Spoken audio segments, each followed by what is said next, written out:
it's time to sit back and relax with your favorite drink. And listen.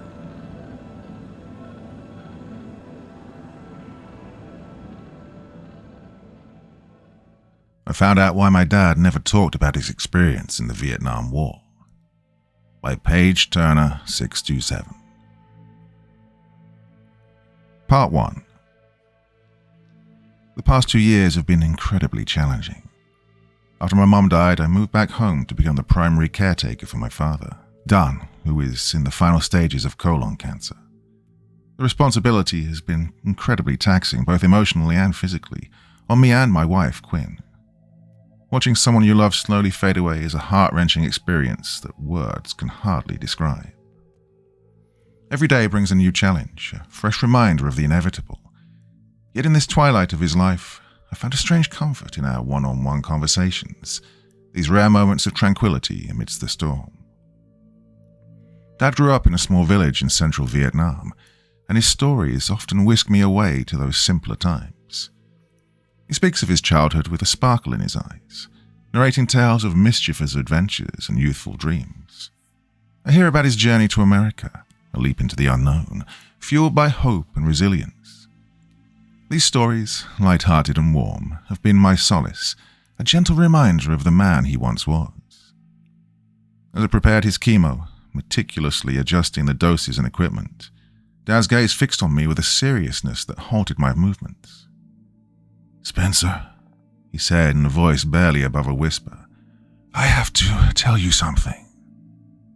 His eyes, usually filled with warmth, held a flicker of something unrecognizable.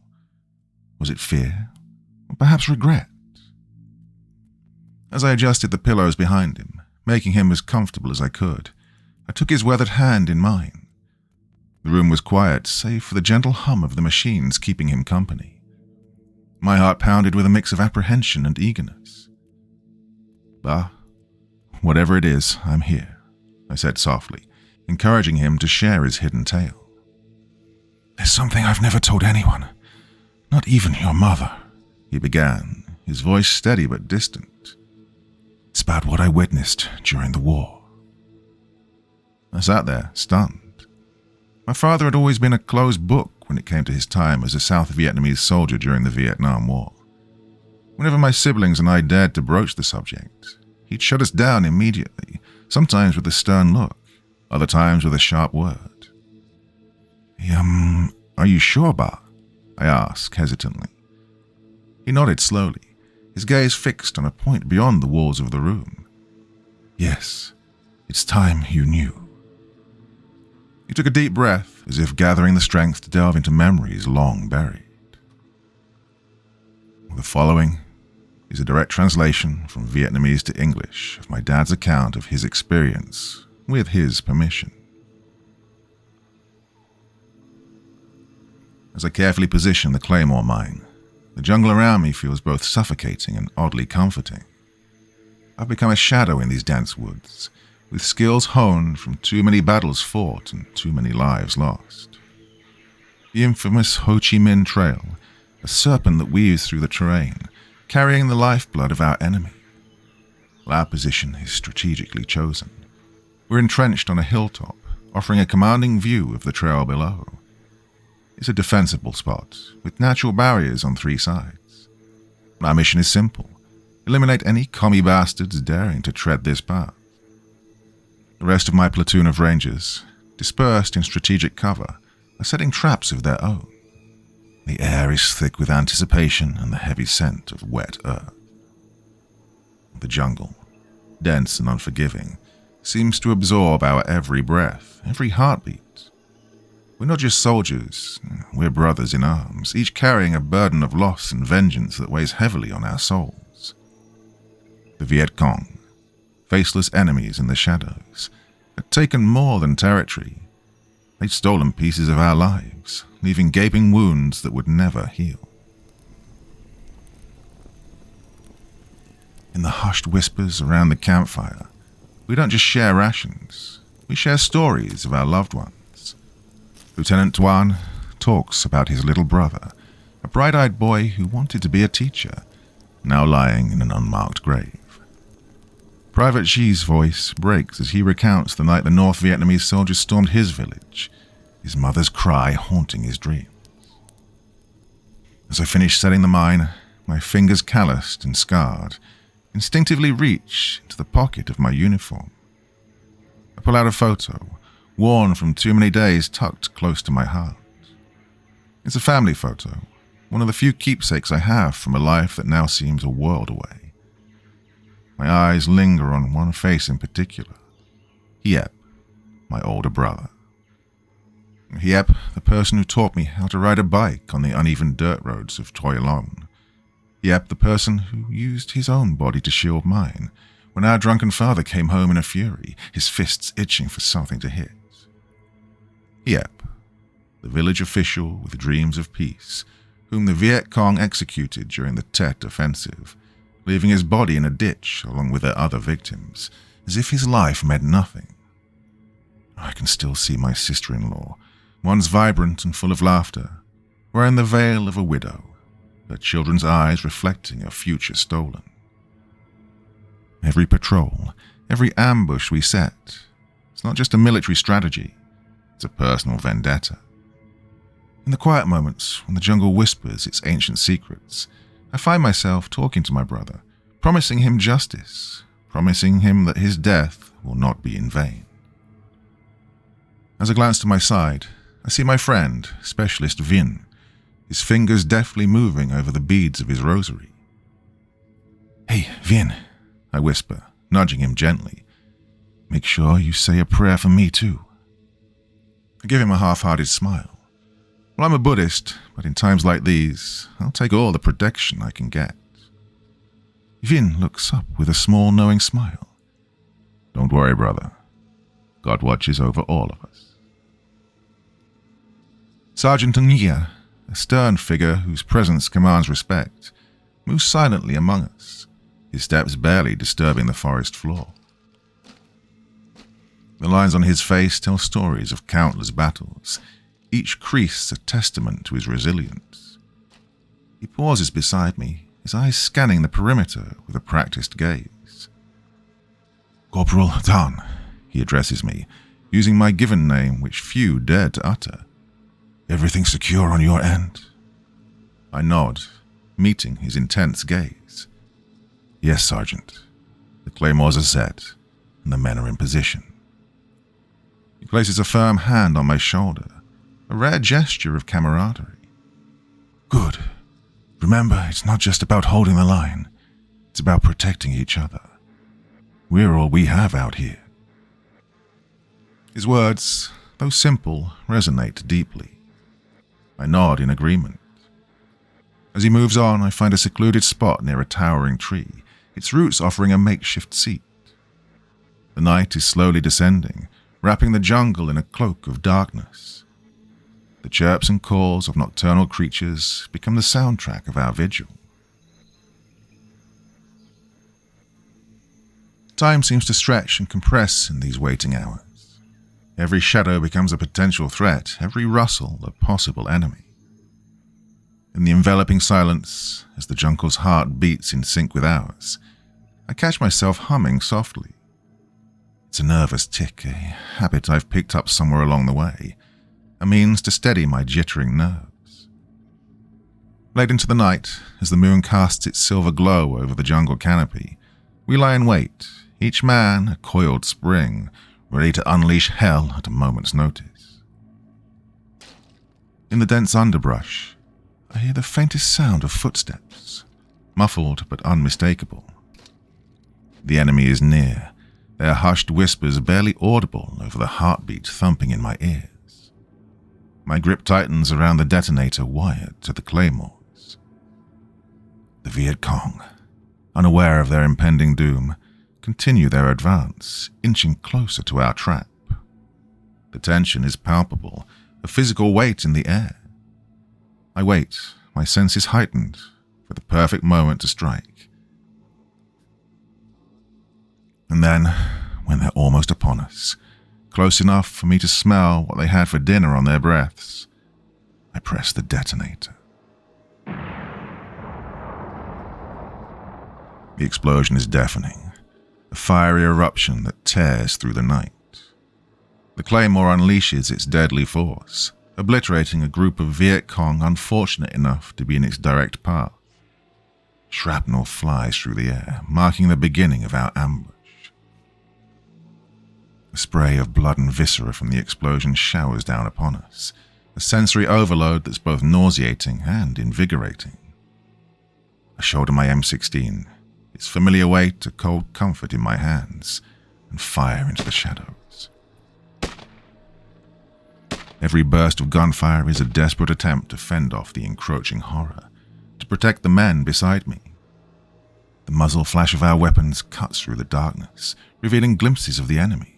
Shadows darting between trees, faces contorted in fear and rage. The Viet Cong, caught off guard by the ferocity of our assault, scramble to find cover.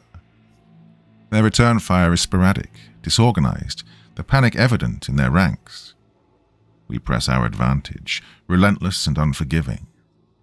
I keep firing, the recoil of my rifle jarring against my shoulder. Amidst the cacophony, the shouts of my comrades blend with the cries of the wounded and dying. Sergeant Ng Ye's voice cuts through the din, a steady command urging us to hold our ground, to keep the pressure. And we do, with a ferocity that borders on the primal. The enemy, realizing the futility of their position, begins to retreat. Their retreat is not orderly. It's a desperate scramble for survival, indicative of the chaos we've inflicted upon them. We do not let up, pursuing them with our gunfire, forcing them deeper into the dark embrace of the jungle. Quickly turns into a rout. Or so we think. As the last of the gunfire dies down, a heavy silence descends upon the forest. The aftermath is a grim sight, the ground littered with bodies of both friends and foes, but mostly foes. The smell of death permeates the air. In the eerie calm that follows our ambush, we quickly begin tending to the wounded, our hands slick with blood and soil. My heart races, adrenaline and fear mingling in my veins. I can still sense it in the air, the sharp electric tang of impending doom. It's an almost palpable shift in the atmosphere, like a noose tightening around our collective necks. Lieutenant Duan, sensing it too, barks out an order to our radio operator, Private First Class Huang. His voice, laced with urgency, cuts through the bedlam. "Call in air support, now." Huang's voice is calm but urgent, his fingers gripping the radio handset like a lifeline. "Tango 3 to Falcon Base. Heavy enemy engagement. Requesting immediate close air support at Grid Bravo As Huang relays the coordinates, his voice suddenly cuts off. The sniper's bullet pierces through his helmet with a sickening thud. He slumps forward, his lifeless body still clutching the radio. Duan snatches the radio handset, his voice a mix of determination and desperation. "Falcon Base, this is Tango 3. Coordinates Bravo Charlie 59. We need immediate air support. Over." The words barely leave his mouth when another bullet strikes Duan squarely in the chest, a clean shot that sends him reeling backward. The handset falls from his grip as he collapses. There's a crackling response from the radio, the voice on the other end distant but clear. "Tango 3, Falcon Base copies. Air support is en route. Hang tight, over." Suddenly, without warning, more bullets whistle through the trees, an invisible death raining from all sides. In the midst of the chaos, Sergeant Ng Ye swiftly assumes command. "Corporal Dan, fire a flare," he shouts. Without hesitation, I reach for the flare gun. I aim skyward with a deep breath and pull the trigger. The flare bursts into the night sky, a beacon of bright red against the dark canopy, casting an eerie glow over the battlefield. The sudden illumination reveals a sight that causes my heart to sink. Before us, stretching across the forest floor, is what appears to be an entire battalion of Viet Cong soldiers. Their numbers are overwhelming, like a dark tide threatening to engulf us. A shrill whistle pierces through the air, a harbinger of further violence. It's quickly followed by a flood of Viet Cong charging out of the jungle, their weapons firing wildly. Their faces are a blur of hatred, illuminated sporadically by the flashes of their guns. In an instant, our position transforms into a maelstrom of bullets and screams. We return fire, but it's a desperate, uneven battle. "Hold your ground!" Here barks. The gunfire intensifies as the Viet Cong try to overrun our position before air support arrives. We fight back with everything we have, but the fear is palpable. Every soldier knows that the next bullet could be theirs. The enemy crashes into our lines with a ferocity that turns the battle into a savage melee. Bayonets flash in the dim light, slicing through the air with deadly precision. Rifle butts smash against bone and flesh. Fists, hardened by desperation, strike with a raw primal force. In the midst of this chaos, a Viet Cong soldier lunges at me, his bayonet gleaming in the moonlight, attached menacingly to the barrel of his AK-47. The feeling of imminent death grips me, but instinct takes over. In a swift motion, I sidestep his charge, feeling the rush of air as the bayonet slices past me. I grab his arm, using his own momentum against him, and twist it violently. The AK clatters to the ground. We're now locked in a desperate struggle, our faces just centimeters apart. The soldier, quick and agile, doesn't falter. With a sudden jerk, he breaks free of my grasp and in a fluid motion sweeps my rifle away, leaving me disarmed too. His eyes lock onto mine. I can see the raw desire to survive in his eyes. We both know it's either him or me. With a surge of strength, I push him back. He stumbles, but quickly regains his balance, his eyes never leaving mine. We circle each other warily, each waiting for an opening. The sounds of battle around us fade into the background, this moment becoming a world unto itself. Suddenly, he lunges again, his fists aimed at my face. I deflect his blows, feeling the impact resonate up my arms. I counter with a punch of my own, catching him off guard. He reels back, but I don't let up. I grab a discarded rifle from the ground and swing with all my might. The rifle butt connects with his head with a sickening thud, sending him sprawling to the ground. He's dazed but not defeated. Without hesitation, I raise my rifle, aiming it squarely at his chest. The weight of the decision presses on me, but survival leaves no room for doubt. I squeeze the trigger. The sound of the shot echoes in my ears. His body jerks with the impact, then lies still. I don't linger on the act. There's no time for remorse or reflection in the heat of battle. In the midst of this frenzy, I catch sight of Sergeant Unhia. He's moving with a limp now, his usual steady gait faltering. Blood seeps through the dark green fabric of his fatigues. But despite his injury, he continues to fire, his resolve unbroken. I rush to his side. "Sergeant, you're hit," I shout over the din of battle. "Medic! I need a medic here!" Unhia grabs my arm, and his grip is strong, belying the pain he must be enduring. "Listen, Don," he says with urgency. "We need to retreat, regroup, and live to fight another day." But Sergeant," I protest. He interrupts me with a fierce intensity. "Do it, Corporal. That's an order. Save the men." Reluctantly, I signal to the remaining soldiers, shouting orders for a fighting retreat. We start to fall back, moving with urgency but maintaining cover. The enemy, sensing our retreat, presses their attack, emboldened. Sergeant Unhia, despite his injury, maneuvers towards the M60 machine gun, a hulking presence. With deliberate, almost methodical movements, he mounts the gun, steadying it against his shoulder. He lays down a withering barrage of cover fire, the machine gun roaring to life in his hands. Each burst from the M60 is like a thunderclap, reverberating throughout the jungle. As we fall back, retreating into the dense undergrowth, I can't help but glance over my shoulder. I see Sergeant Ngia lying next to his spent weapon.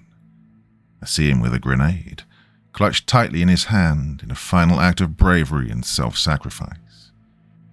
His eyes meet mine one last time, conveying a silent message of farewell and a command to keep going. "Ngia, no!" I scream, but it's too late. Pulls the pin and hurls himself towards a group of advancing enemy soldiers. The explosion that follows is deafening, a fiery blast that lights up the night.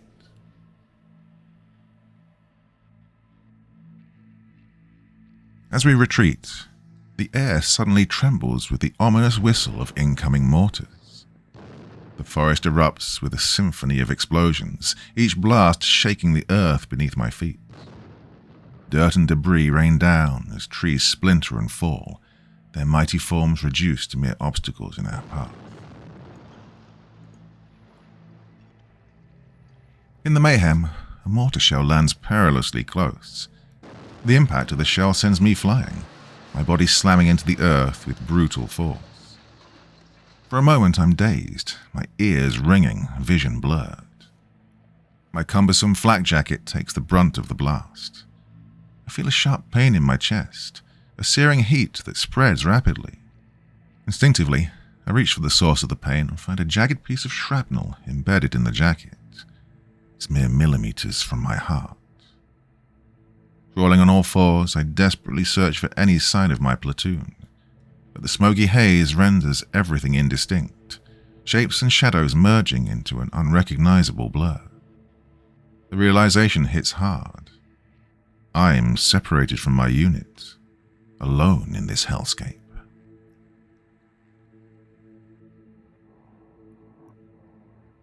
I crawl into a shallow ditch, my body scraping against the rough terrain. The ditch, barely enough to provide cover, becomes my temporary refuge. My heart pounds frantically in my chest. The air is thick with smoke and the smell of burning foliage. Through the haze, I catch glimpses of enemy soldiers sweeping the area, their voices a menacing murmur in the dense jungle. I press myself lower, my face against the damp earth, trying to make myself as small as possible. The mud and leaves cling to my uniform, blending me into the landscape. The fear of capture, of falling into enemy hands, is overwhelming. Memories of stories told by fellow soldiers about the brutality of the VC surge through my mind.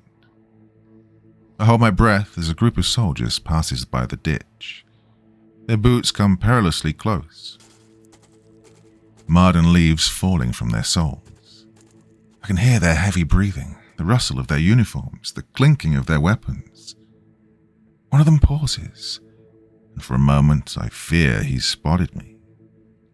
But then a distant sound catches his attention. The faint but unmistakable roar of jet engines crescendos through the jungle, pulling my pursuer's gaze skyward. The soldiers around my hiding spot suddenly become agitated, their focus shifting from the ground search to the skies above. The sound grows louder, more distinct, a herald of impending doom. I risk a glance upwards and see a squadron of A4 Skyhawks streaking across the sky, their sleek forms cutting through the clouds. They move with a precision that speaks of deadly intent, a force of nature unto themselves. Only the Americans fly A4s. The VC soldiers, now fully aware of the impending danger, scatter in a frenzied attempt to evade the aerial assault. The jungle canopy shudders under the thunderous roar of the Skyhawks. Suspended for a fleeting moment, the world seems to hold its breath. Then, with a precision born of countless sorties, the aircraft release their payload. The objects, canister-like in shape, descend with a grim inevitability, their trajectory marking a path towards the heart of the enemy's position.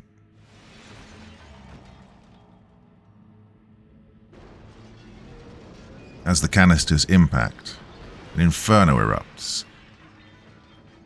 Not the familiar, searing orange of napalm, but an otherworldly glow that paints the pre-dawn in hues of eerie green and purple. The flames, unnaturally vibrant, consume the foliage with a voracious appetite, leaving behind a surreal landscape bathed in ghostly light. I know I must move, must put distance between myself and this alien inferno, or risk being consumed by it. The heat is intense, a wave of searing air that presses against my skin, urging me to flee. Crawling out of the ditch, I stagger to my feet, disoriented and dazed. My lungs ache from the acrid smoke, my eyes water from the intense light of the flames. I stumble forward. The ground underfoot is uneven, treacherous with fallen branches and debris. I'm driven by a primal instinct to survive, to escape this hellish scene. The fire seems to chase me, its fingers of flame licking at my heels. As the first light of dawn begins to filter through the smoke-filled sky, I keep moving, my legs pushing forward on sheer instinct. Emerging into a clearing, I pause for a moment to catch my breath. I scan the surroundings, searching for any signs of my comrades, any indication of where to head next. The eerie silence is unsettling. My throat is parched from the smoke and exertion. Reaching for my canteen, I unscrew the cap with trembling hands. Just as I raise it to my lips, a sudden sharp crack splits the air. Instinctively, I duck, but not before feeling the shock of impact against the canteen. Water splashes across my face as the canteen is violently jerked from my grasp. The sniper's bullet, aimed with deadly precision, barely missed my throat. The sharp report of the sniper's rifle echoed through the clearing. My heart racing, adrenaline surging through my veins. Every instinct screams to move, but I know the slightest motion could spell my end. The underbrush is dense, a tapestry of shadows that could conceal any army. My breathing is shallow now, each exhale a calculated risk. The sniper is patient, a tiger awaiting his prey to make that final mistake. Minutes stretch into an eternity. The sniper's silence is as terrifying as his bullets. Staying here is a death sentence. I need to locate him and turn the tables. I remember my training in counter-sniping. Find the sniper's lightly positioned, use the environment to your advantage, and move unpredictably. The shot came from the north, judging by the sun's position and the bullet's trajectory. He must be nestled high, with a clear view of the clearing. I focus on the trees, looking for any irregularities, any hint of human presence. And then I see it. A slight glint, a reflection of sunlight off a scope. It's subtle, but to a trained eye it's as glaring as a beacon. My pulse quickens. I've located the son of a bitch. With the sniper's position pinpointed, I start to formulate a plan to outmaneuver him. I need to close the distance without being detected. I grab a sizable rock from the ground, its rough surface biting into my palm. With a swift, practiced motion, I hurl it towards the east side of the clearing, opposite my position. The sniper, predictably, shifts his fire towards the sound. It's a momentary distraction, but it's all I need. I seize the opportunity, bolting towards the dense thicket on my left. Each step is deliberate, calculated to avoid snapping twigs or rustling leaves. The sun is now high, casting deep shadows that I use to mask my movements. I keep my eyes fixed on the spot where I saw the glint, using it as a guide. As I inch closer, the details of the sniper's perch become clearer. He's nestled in a crook of a large tree, his position commanding a clear view of the clearing. I continue my approach, moving in a wide arc to flank his position. The ground here is littered with fresh fallen leaves, a natural carpet that muffles my footsteps. I'm close now, close enough to hear the faint creak of him reloading his rifle, scanning the clearing for any sign of movement. The sniper is a slight figure, his body language tense and focused. He's armed with an SKS rifle. A conical straw hat conceals his face, blending him into the natural surroundings. My hand tightens around the grip of my M16. I raise it slowly, lining up the sights with where I expect his head to be. My breathing steadies, my finger gently pulling on the trigger. My rifle jams. The unmistakable click of the failed mechanism echoes mockingly in the quiet jungle. Panic surges within me, a cold wave threatening to wash away my resolve. The VC sniper, alerted to my presence, whirls around to face me. To my shock, it's not the hardened warrior I expected, but a young woman. Her black hair matted with sweat is tied back in simple pigtails that give her a deceptively innocent appearance. Her face streaked with dirt and an expression of deadly determination. For a moment we lock eyes, each of us taken aback by the other's appearance. Her dark brown eyes, wide with surprise, quickly harden into a steely resolve. Taking advantage of my hesitation, she discards her empty rifle and lunges at me with a machete, the blade glinting menacingly in the sunlight. "Die, imperialist dog," she spits. I react instinctively, sidestepping her initial strike, but the momentum of her attack brings us crashing together. Our struggle is fierce, a tangle of limbs and weapons. The machete slices through the air, narrowly missing my face. Our bodies collide with a force that knocks the breath from my lungs. I grasp at her wrists, trying to wrestle the machete away, but her grip is unyielding. The edge of the blade presses against my neck, a cold, sharp threat that sends a shiver down my spine. I muster all the strength and manage to twist her arm, forcing the machete away from my neck. With a sudden surge of energy, I push her off balance. She stumbles backward, and I seize the opportunity, tackling her to the ground. I try to pin her down, covering her mouth with my hand in a desperate attempt to prevent her from making any noise that might alert her comrades. But she's relentless, her survival instincts as sharp as her blade. She sinks her teeth into my fingers, the pain searing and immediate. I wince, feeling the warmth of my own blood trickle down my skin. Her teeth sink deeper, and the sharp pain forces me to release her. She scrambles to her feet. The machete is still clutched tightly in her hand, its blade smeared with my blood. My arm throbs with pain, blood soaking through the sleeve of my fatigues. The sounds of approaching footsteps break through the chaos of our struggle. I can't tell if it's friend or foe. As the VC sniper raises her machete for another deadly strike, her eyes suddenly widen in abject horror, fixated on something directly behind me.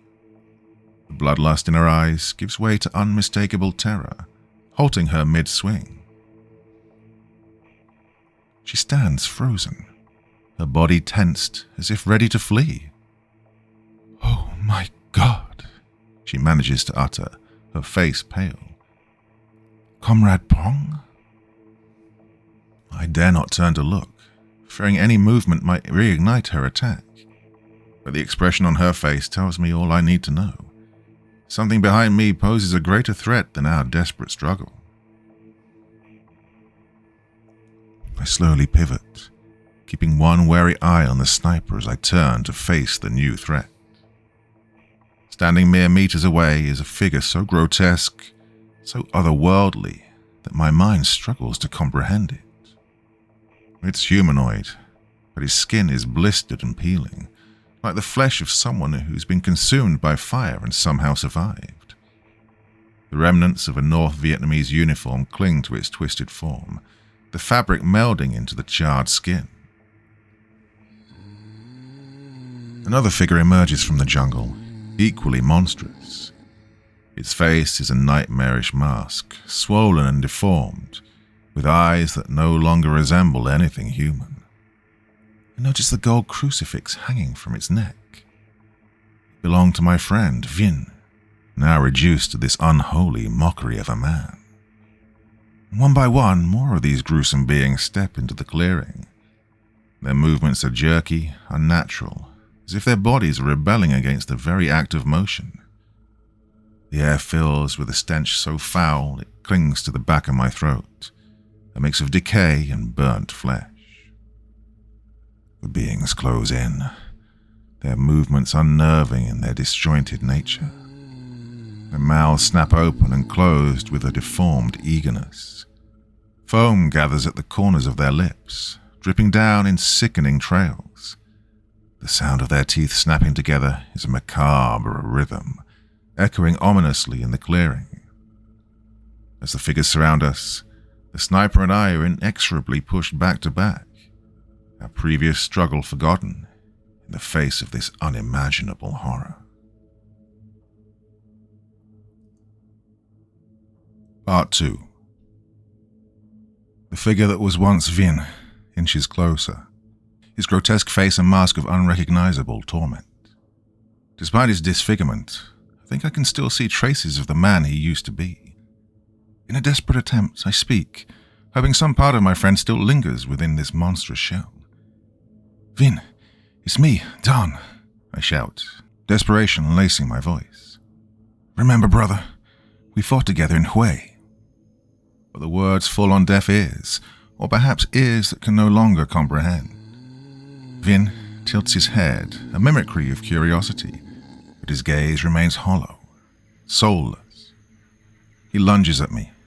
I barely dodge his grasp, feeling the heat of his breath, a fetid gust that smells of death and decay. Vin barrels into the sniper, who's visibly caught off guard. The collision sends her tumbling to the ground, her machete clattering away into the underbrush.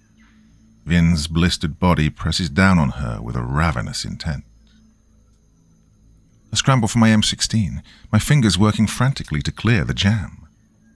My heart pounds against my chest, each second stretching into an eternity. Finally, with a satisfying click, the mechanism frees and the rifle is ready. I raise the rifle, aiming at the nightmarish figures converging around us. The first shot rings out, the sound sharp and clear in the dense jungle. The bullet strikes one of the things in the chest, but to my horror, it barely falters. Its body jerks with the impact, yet it continues its advance. I fire again and again, but it's like shooting into a nightmare that refuses to end. The bullets tear through its charred flesh, creating gaping wounds that ooze a thick, dark substance. And yet it keeps moving, driven by an unfathomable will. I switch the fire selector to full auto. My rifle bucks in my hands as I unleash a torrent of bullets. The creature staggers under the barrage. Rounds rip through its mangled body, each hit a burst of dark, viscous fluid. And finally, the creature collapses to the ground, its form writhing in an unnatural, spasmodic dance. The others, undeterred by the fate of their kin, continue their relentless advance. The magazine clicks empty. Reloading swiftly, I unleash another hail of bullets, creating a temporary corridor through the encroaching swarm.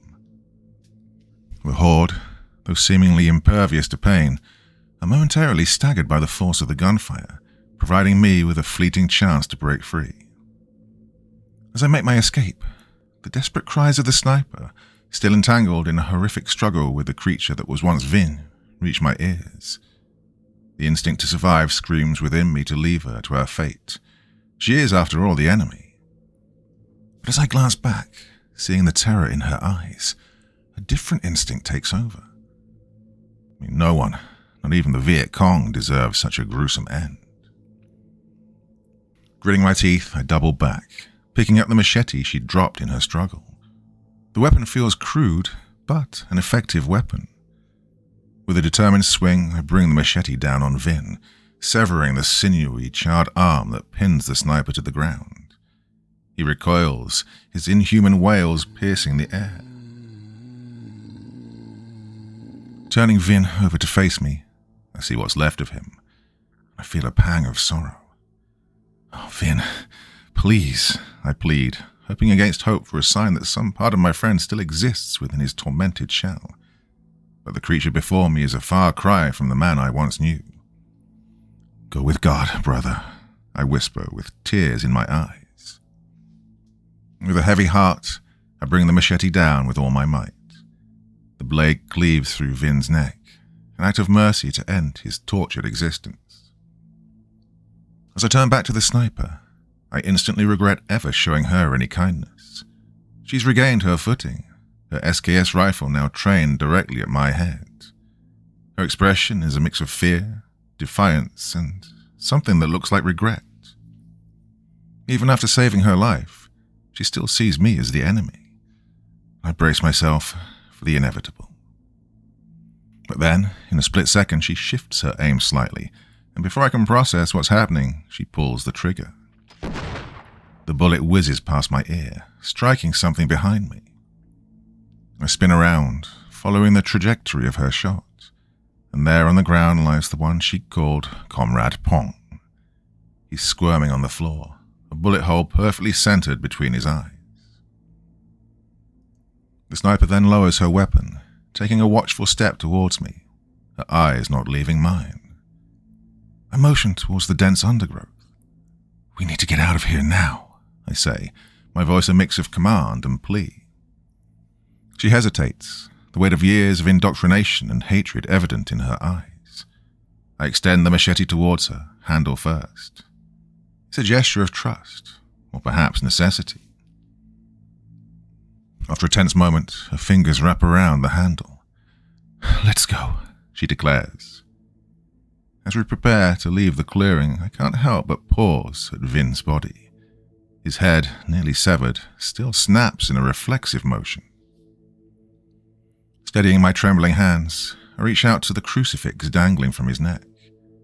I gently yank the chain, breaking it free. I can at least return that to his parents. They deserve something to remember him by.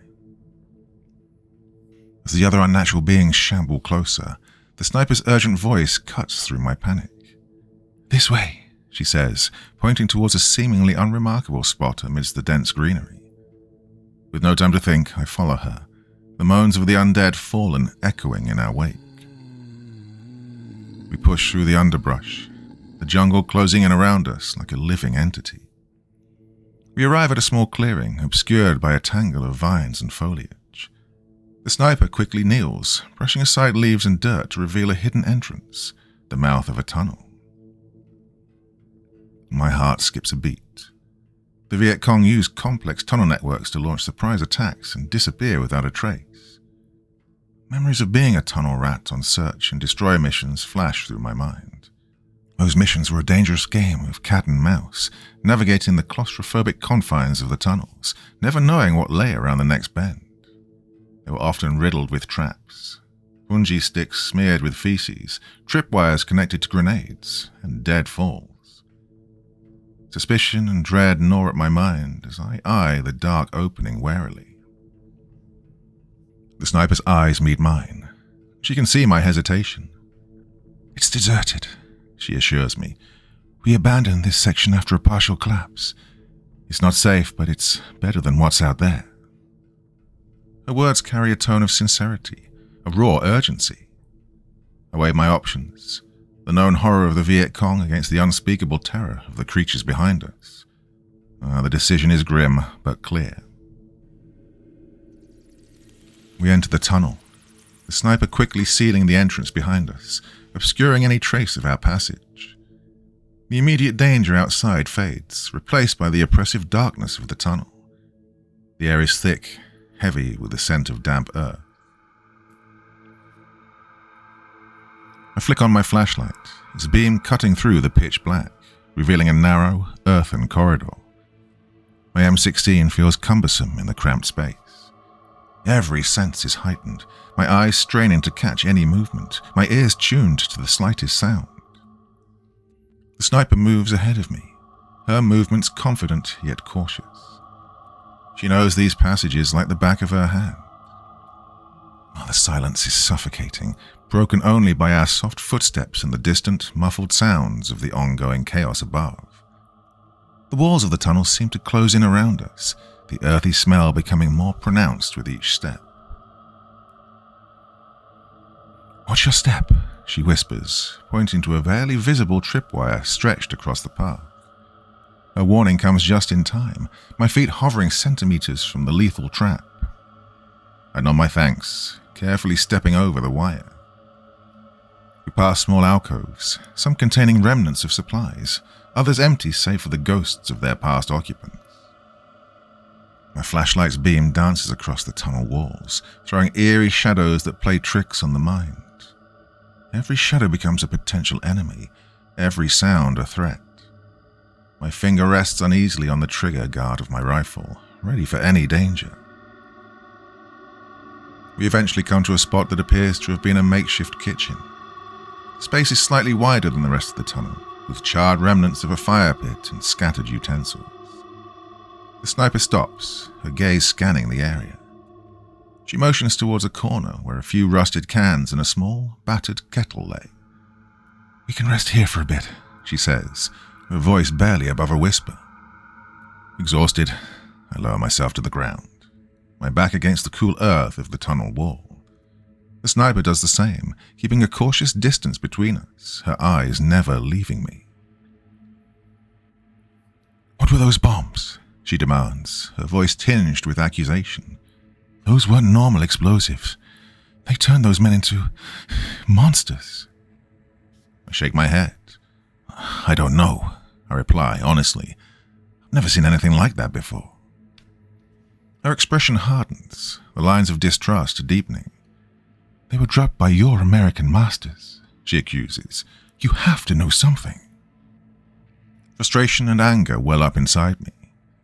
"They're only bombing your people because you keep raiding and attacking my people," I retort. The sniper's expression darkens, her eyes flashing with a mix of anger and hurt. "How dare you?" she spits out, her voice low but filled with venom. "Do you know what the Americans did to—" She doesn't finish her statement. The words hang in the air, unspoken, as if they're too painful to bring to life. Instead, she just sits there silently, her hands resting on her rifle, her gaze fixed on me. As we settle into an awkward silence, our eyes meet occasionally, quickly looking away each time, as if acknowledging each other's existence is a betrayal of our respective causes. The silence between us is suffocating, a tangible presence in the cramped tunnel. I hum a tune under my breath, trying to distract myself from the oppressive atmosphere of the tunnel and the haunting moans that seem to claw at the very air around us. For a long time, the sniper remains silent, her expression unreadable as she listens to the faint hum. Finally, she speaks, her voice low, cutting through the melody. "What song is that?" she asks. "Just a song I heard on the radio," I shrug. "It's, nice," she admits reluctantly. After another brief silence, she speaks again. "Why did you save me?" she whispers, her eyes not meeting mine. Well, I ponder her question. "I don't know," I admit. "Maybe because, in that moment, you were just another person trying to survive, like me." There's a long pause before she speaks again. "You know, I would have killed you, given the chance." "Yeah, I know," I reply, "and I would have done the same."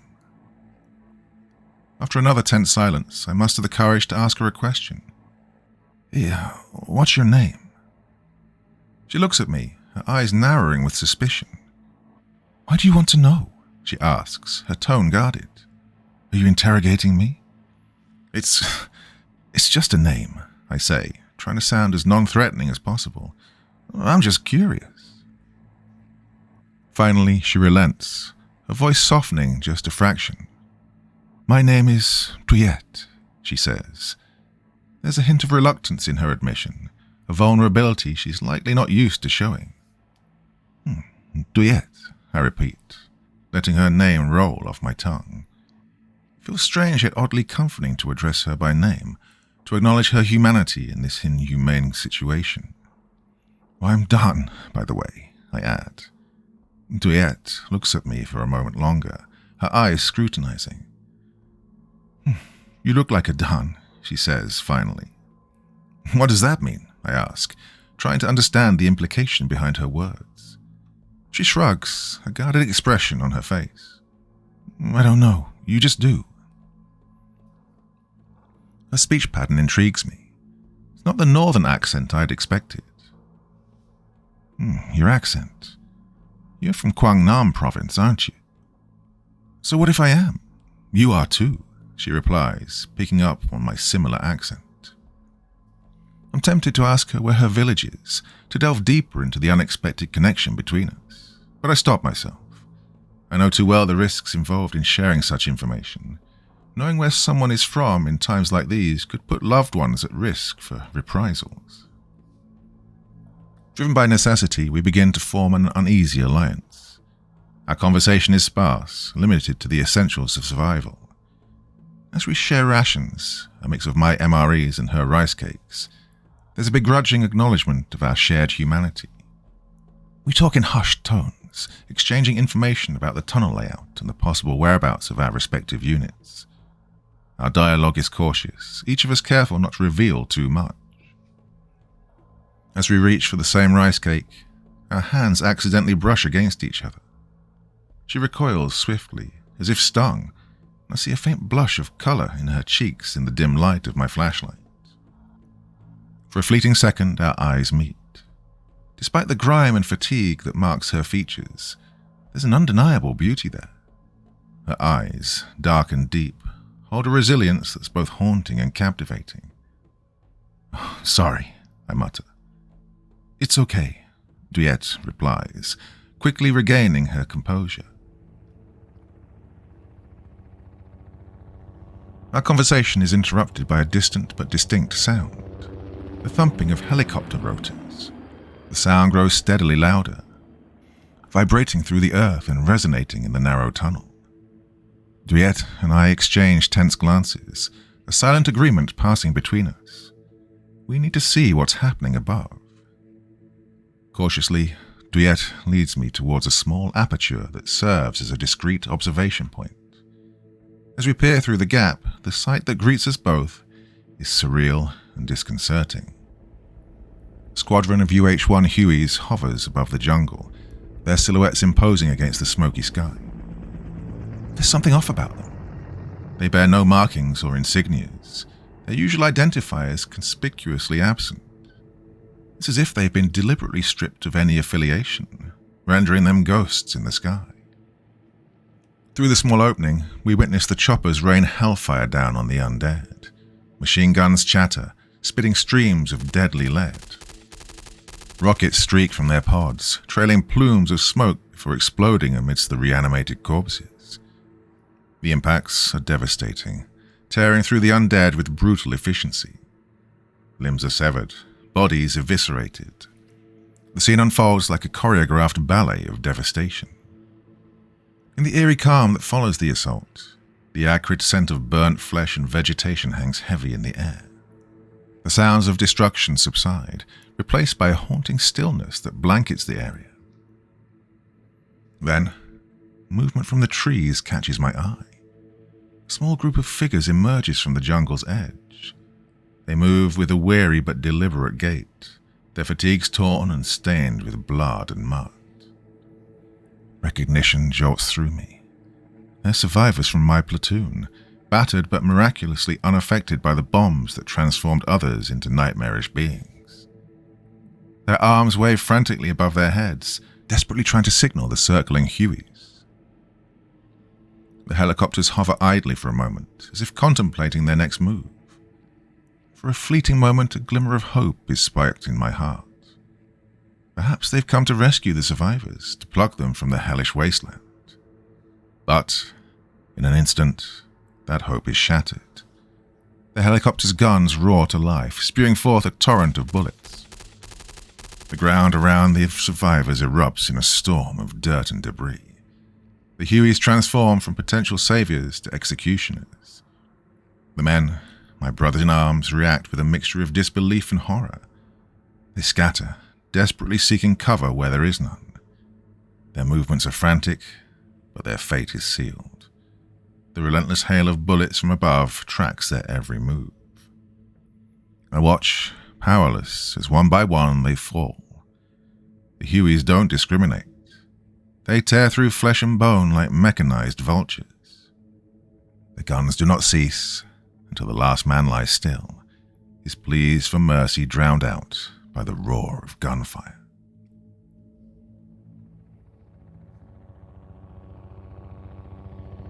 Part 3. As the Hueys begin to descend, leaving behind a scene of merciless carnage, Duyette's gaze fixes on one helicopter veering off in a different direction. A look of sheer terror washes over her face. "It's heading towards my village," she whispers, her voice laced with panic. My blood runs cold at the implications. After witnessing the ruthless execution of my platoon, the prospect of that helicopter reaching her village is horrifying. The rules of war seem to have been abandoned. Duyette's hands clench into fists, her knuckles whitening under the strain. For a fleeting moment, her hardened facade cracks, revealing a vulnerability that I hadn't seen before. "My family," she breathes, her voice barely audible. "I have to get to them." With a sense of urgency that words can't describe, she leads the way through the tunnel. I follow close behind, my mind racing with the implications of what's unfolding above us. As we move, Duyette explains in hushed, anxious tones about a hidden tunnel entrance in her village, used as an emergency escape route during bombings. "It's well concealed," she says. "We've used it to evacuate civilians during air raids." "Be careful," she warns. "The section is unstable and there could be traps that haven't been disarmed." I nod, my senses heightened to the potential dangers lurking in the shadows. As we progress, the tunnel begins to narrow, the walls closing in until we're forced to move in single file. Suddenly, Duyette freezes, her body tensing. I stop abruptly, sensing the shift in her demeanor. She signals for silence, her hand raised in a warning gesture. In the silence, a soft, sinister hissing becomes audible. It's rhythmic, almost hypnotic. It seems to resonate from the very walls of the tunnel. The hissing grows louder, a serenade that prickles the skin. Duyette recoils, backing into me. I peer over her shoulder and my blood runs cold. Emerging from the murky shadows, a monstrous sight unfolds before us. A two-headed viper, hideously mutated, its scales glistening with a sickly sheen under the flashlight's beam. Each head, larger than a man's, sways menacingly, forked tongues flickering in the stale air, its eyes beady and unblinking. We press our backs against the damp tunnel walls, our breaths shallow, trying to make ourselves as small and inconspicuous as possible. The conjoined creature hasn't seen us yet. I can feel Duyette's hand gripping mine, her fingernails digging into my palm with fear. Every instinct screams at me to flee, but I know movement would be fatal. In this tense standoff, a drop of sweat trickles down my forehead, stinging my eye. I blink hard, trying to maintain focus. The sudden involuntary twitch of my eyelid causes the drop to fall to the ground with an almost imperceptible sound. But to the viper, it's a clarion call. Both heads snap towards the sound, their eyes narrowing, their bodies coiling in anticipation. The viper pounces on us, its dual head striking with terrifying precision, jaws unhinging to reveal rows of dripping fangs. Duyette and I dive in opposite directions, narrowly avoiding the venomous fangs. The creature's body, thick and sinewy, coils and twists with an unnatural agility. The viper's assault is relentless, a deadly blur of scales and venom. I scramble to my feet, my rifle in hand. Firing in these tight quarters is a dangerous gamble, but it's our only chance. I aim at the creature, but the confines of the tunnel make it nearly impossible to get a clear shot. The serpent moves with a chilling speed, its body twisting and undulating in the dim light. Every time I think I have a clear shot, it contorts, evading the barrel of my gun. As the creature lurches at us again, I notice something crucial. The two heads, although attached to the same body, are not in sync. They seem to struggle against each other, each head vying for control, unaware of the other's actions. It's a flaw that we can exploit. "Doyet," I whisper urgently. "The heads, they're not moving in sync. We can use that."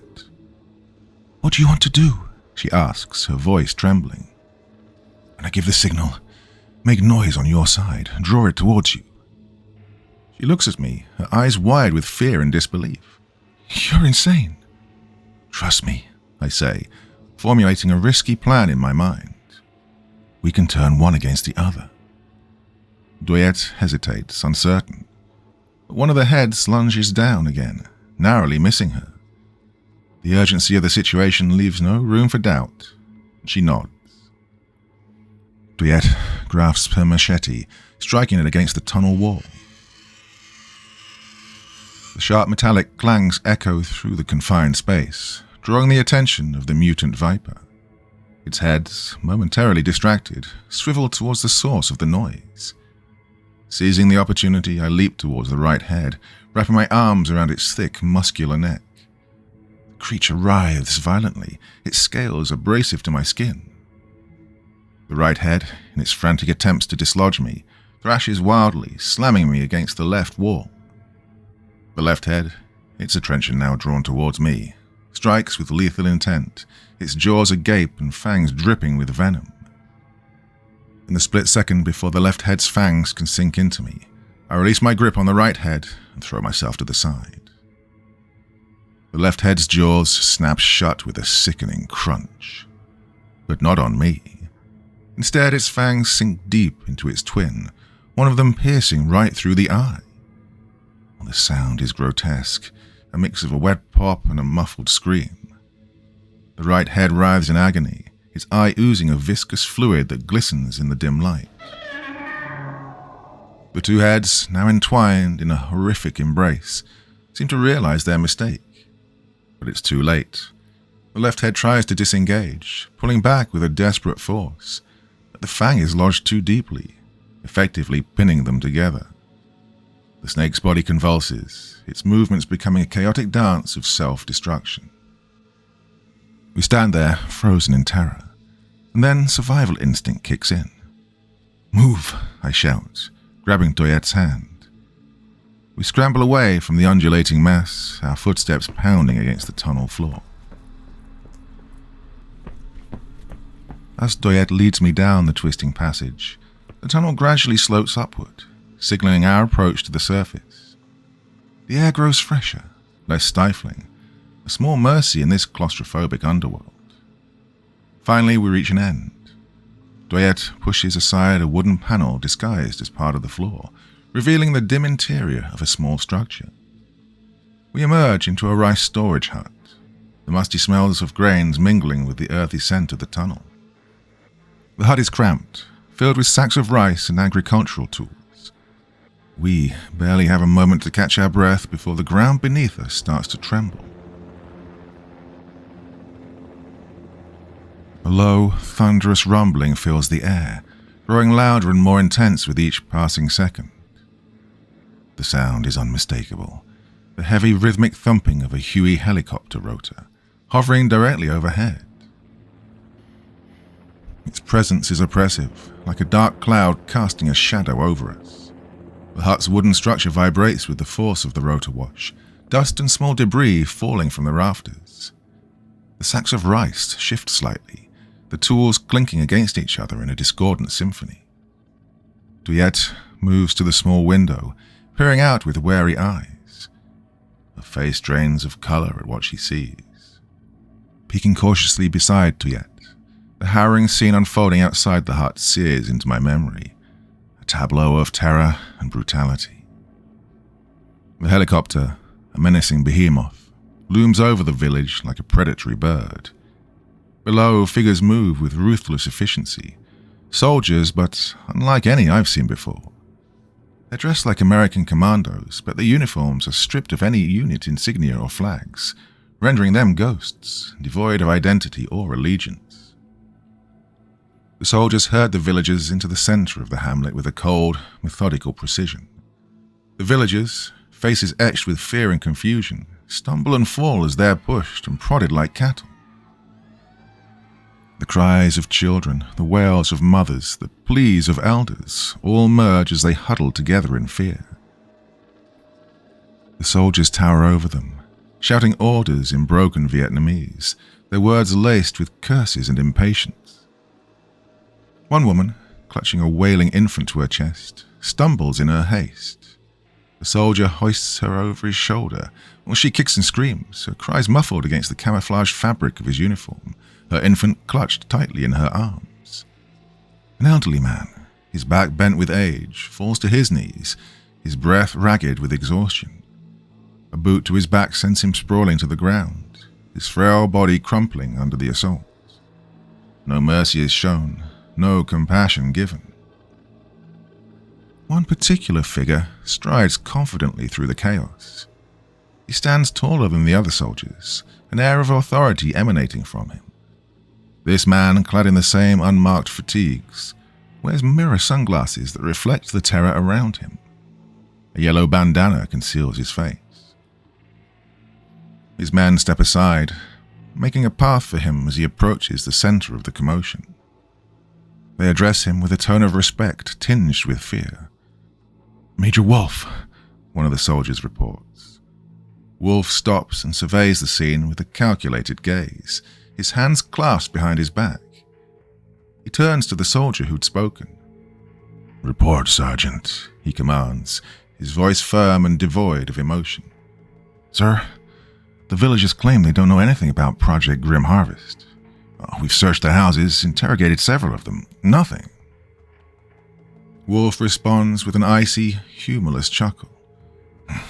"Bullshit, they don't," he says, his voice tinged with scorn. He pulls down his bandana, revealing a face that's as battle-scarred as it is cold. Wolf's movements are swift and predatory as he navigates through the crowd of villagers.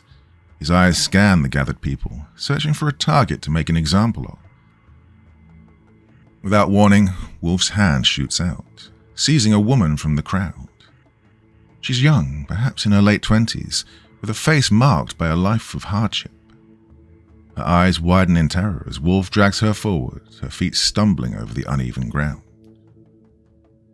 Duyette's breath catches in her throat, a strangled cry escaping her lips. "No, she whispers, her voice breaking. The woman being manhandled is her older sister. The woman's cries are desperate, pleading for mercy in a voice choked with fear. Please don't, she begs. But Wolf's grip only tightens, his fingers digging into her arm. With a violent jerk, he throws her to the ground. The impact is brutal, her body landing with a sickening thud. Dust billows around her as she struggles to rise, her face contorted in pain. From the terrified crowd, a small child breaks free, a little girl no more than 5 years old. Her hair is in disarray, her tiny feet bare against the dirt. With trees streaming down her face, she runs towards the woman. "May oi!" "Mommy," she cries, her voice piercing the tense silence.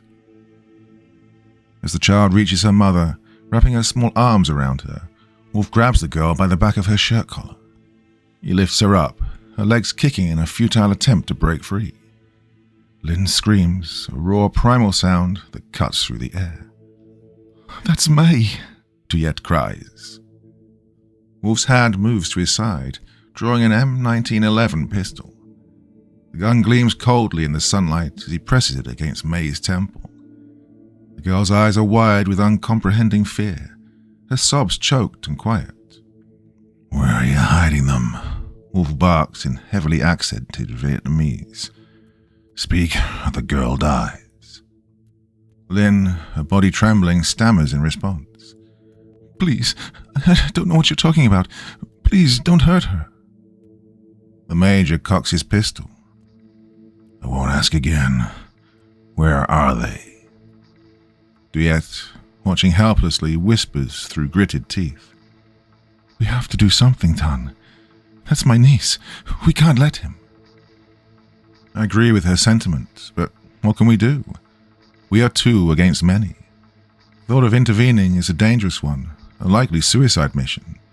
Yet doing nothing feels like an even greater crime.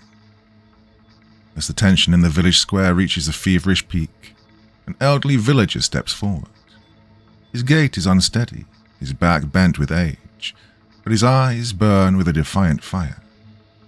"Take me instead," he says, his voice raspy but firm.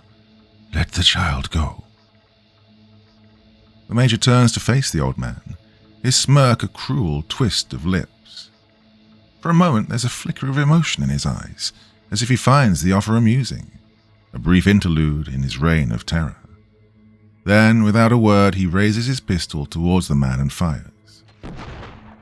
The old man collapses, a crimson stain spreading across his shirt. Now panic erupts among the villagers. Cries of horror and grief mingle with the wails of the child, still held captive in Wolf's merciless grip. Wolf tosses May roughly to the ground beside her mother, who immediately envelops her in a protective embrace. The girl's sobs are muffled against her mother's chest, her small body shaking with fear. Wolf stands up, surveying the village with a cold detachment.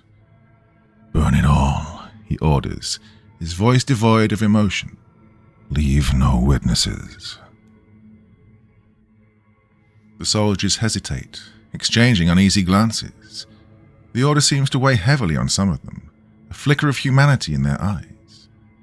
But the major's authority is absolute. His men, trained to follow orders without question, begin the grim task. They move through the village, setting fire to the huts with flamethrowers. The thatch roofs catch quickly, flames licking upwards, consuming the structures in a voracious blaze. The men of the village are forced to one side of the square, their hands bound behind their backs. Their fate is one of bullets to the back of the head and unmarked graves. The women, clutching their children, are herded into a group. We can see some of the soldiers forcing themselves on the terrified women. They hold them down, their rough hands tearing at their clothes, while others watch and laugh. Hearing her niece's cries, Duyette's instinct to protect her family surges to the forefront. She lurches towards the door, her every muscle tense to spring into action. I grab her arm, pulling her back with all my strength. "Duyette, no, you'll be killed." She struggles against my hold, her eyes wild with desperation. "My family, I can't just—" "Listen to me," I beg, my voice strained with the effort of restraining her. "Rushing out there will only get us both killed. We need to think this through." Our heated whispers are suddenly cut short by a chilling, guttural moan from under a pile of rice sacks in the corner of the hut. Our heads snap towards the sound, our bodies instinctively tensing for a new threat.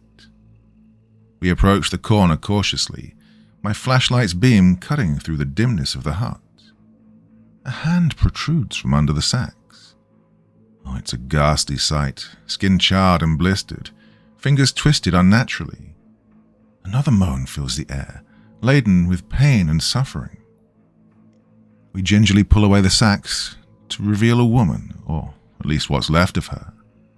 Her body is a horrific patchwork of burns and blistering skin, her features barely recognizable. Thick hemp ropes bind her tightly, digging into her already damaged skin, suggesting she was tied down as a precaution by someone who feared what she had become. Her mouth, a gash of torn flesh and broken teeth, snaps open and closed with savage ferocity. Saliva and blood mix, dripping down her chin in a grotesque parody of humanity. Duyette gasps, her face pale with shock. That's Mrs. Dow, the village seamstress," she utters, her voice trembling. "Mrs. Dow," she whispers, reaching out her hand, but I grab Duyette's arm, stopping her. "Don't," I warn, my voice tense. "She's not the person you knew anymore." Duyette's eyes fill with tears, but she nods, understanding the harsh reality of our situation. As we stand there, grappling with the grim transformation of Mrs. Dow, a sudden violent commotion erupts outside. The wooden door to the hut shudders under a series of heavy blows. The wood creaks and groans under the assault, splinters flying as the door begins to buckle. "Clear the area. Breach on my go," a voice commands.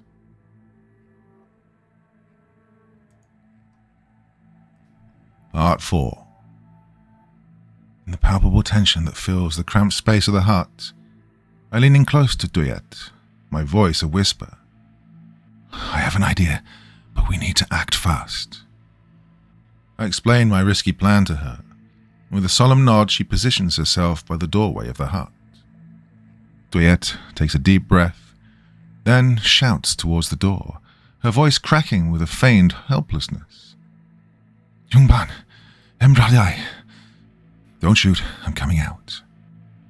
The soldiers outside respond with a barrage of taunts and obscenities, their voices laced with cruelty and anticipation. "Come out, sweetie. Let's see if you're as pretty as you sound." One jeers, his laughter harsh and mocking. "Yeah, come and show us a good time," another chimes in, his tone dripping with malice. "We won't bite. Hard." "Han Hu Em. I love you," a third commando shouts in broken Vietnamese, giving smoochies. Ignoring their taunts, I grab hold of Mrs. Dao's bindings, guiding her twisted form to face the door. I struggle to hold her as she grows more agitated, sensing her impending release. Duyet, her back against the wall, carefully unlatches the door, keeping her body out of the soldier's line of sight. The door creaks open a sliver, a thin beam of sunlight piercing the gloom of the hut. As the door swings open, the air crackles with tension, a moment frozen in time. The commando's eyes widen in shock as they catch sight of Mrs. Dao. "Oh, fuck," one manages to utter. I slacken my grip on Mrs. Dao. She lunges forward with a guttural roar, her charred form a blur of rage and hunger. Her teeth sink into the nearest commando's neck with a ferocious ferocity, tearing through flesh and arteries. Blood spurts in a gruesome fountain, painting the air crimson as he collapses, his cries gurgling into silence. In the split second of shock that follows the savage attack, Duyet and I seize the moment. We step forward, rifles raised, opening fire on the stunned soldiers. The soldiers at the doorway are quickly neutralized under our rapid fire, their bodies slumping to the ground. We press on, using Mrs. Dao's convulsing body as a shield. The sensation of bullets thudding into her is unnerving. The sudden eruption of violence transforms the scene into one of chaotic carnage. Bullets whiz past, finding targets in flesh and wood alike. We move grimly, our weapons spitting death at the unwitting soldiers. The enemy, recovering from their initial shock, returns fire with disciplined volleys. The villagers, caught in the deadly crossfire, scramble for cover. A young man, barely out of his teens, falls clutching his chest, his eyes wide with disbelief. A mother, her arms shielding her children, darts behind a crumbling wall, her prayers whispered between breaths. We're outnumbered and outgunned, a fact that becomes more apparent with each passing second. Duyet's face is a mask of determination, but I can see the fear in her eyes. We duck behind a fallen cart, its wood splintered by bullets, offering scant protection. "I'll cover you. Move to that building there," I shout to Duyet, indicating a partially destroyed hut across the way. Her nod is terse, her movement swift as she darts forward under the cover of my gunfire. The firefight intensifies, the enemy's fire becoming more concentrated. Bullets chip away at my fragile cover, sending splinters flying. My magazine runs dry, I slam in a new one, the click of the magazine home a comforting sound. As Duyet reaches the relative safety of the hut, she turns and lays down covering fire for me. I make a break for it, sprinting with a speed I didn't know I possessed. Bullets kick up dirt around my feet, a terrifying reminder of how close death is. Reaching the hut, I dive through the doorway, rolling to a stop beside Tuyet. But our respite is fleeting, the illusion of safety shattered as the rhythmic throb of the Huey's rotors grows more loud, more insistent. Through the shattered window of the hut, we see the helicopter pivot in the air, its deadly armament aligning with our precarious shelter.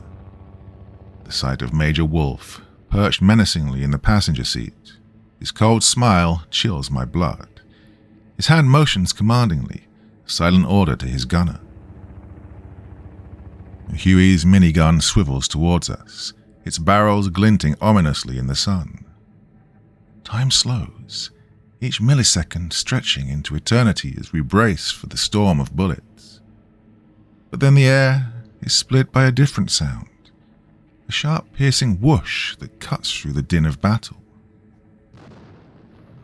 A rocket, a thin trail of smoke in its wake, streaks through the air with lethal precision. The Huey, caught off guard, attempts a desperate evasive maneuver. Too late.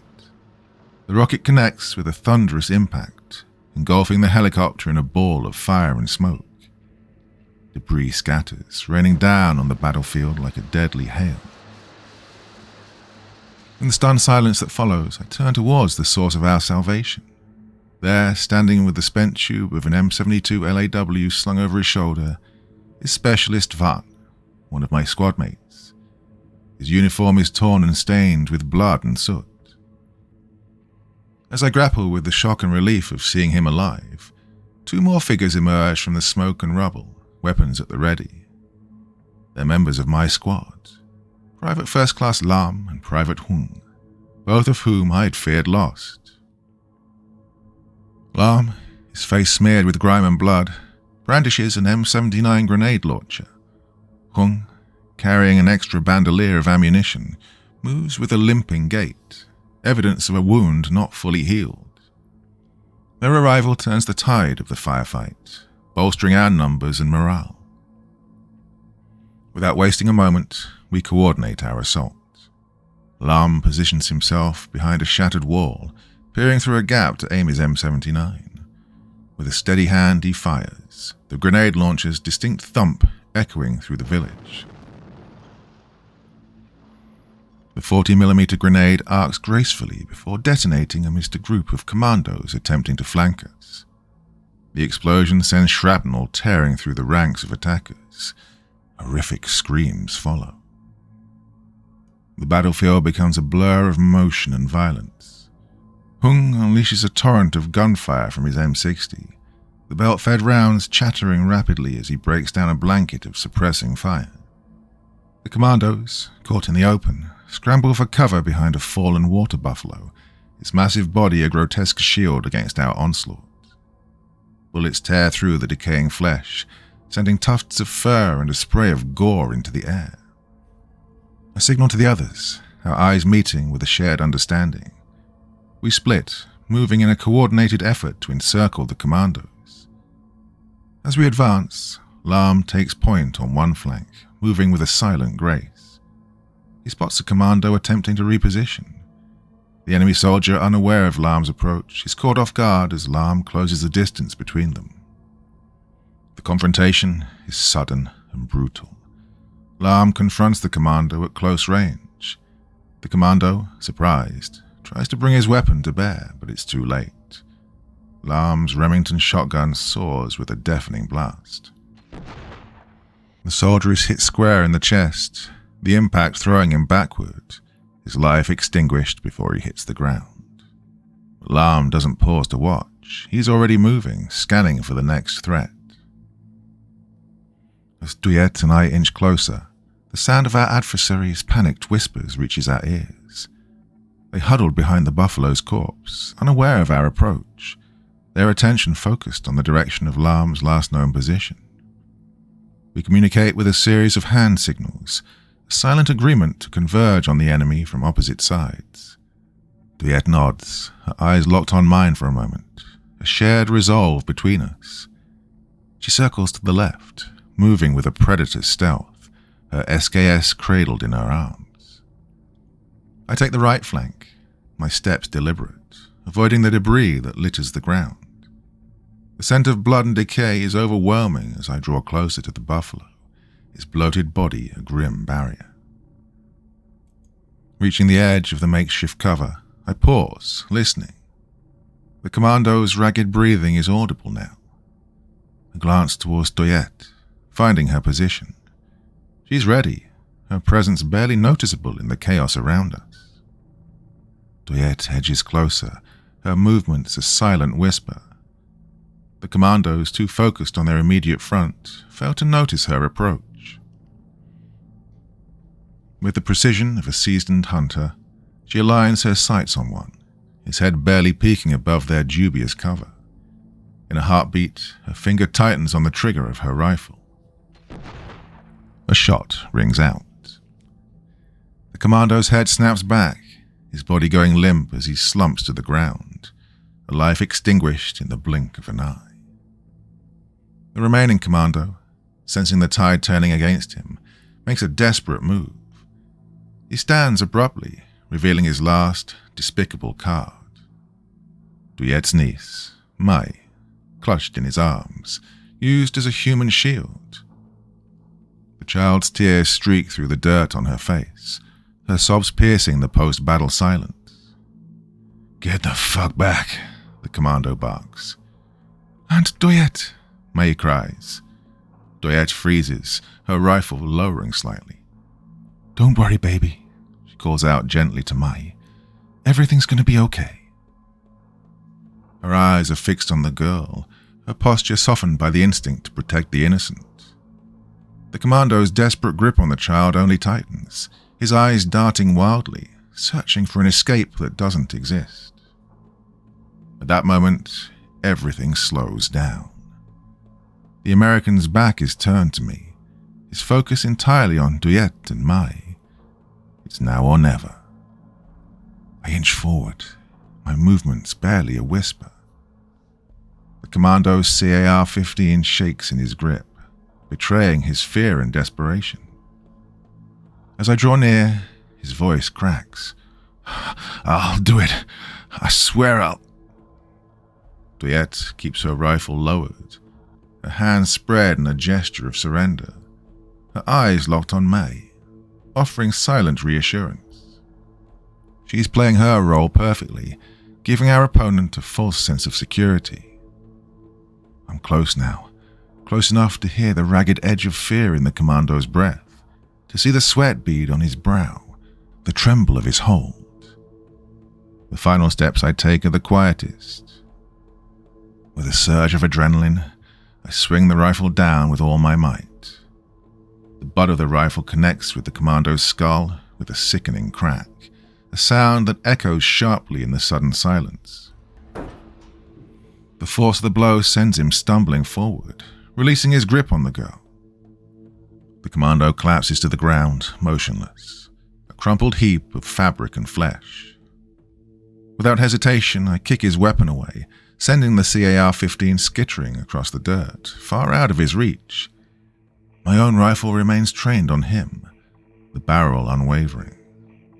Mai, freed from her captor's grasp, runs to Doyette, who sweeps her up in her arms, her eyes wide with relief and fear.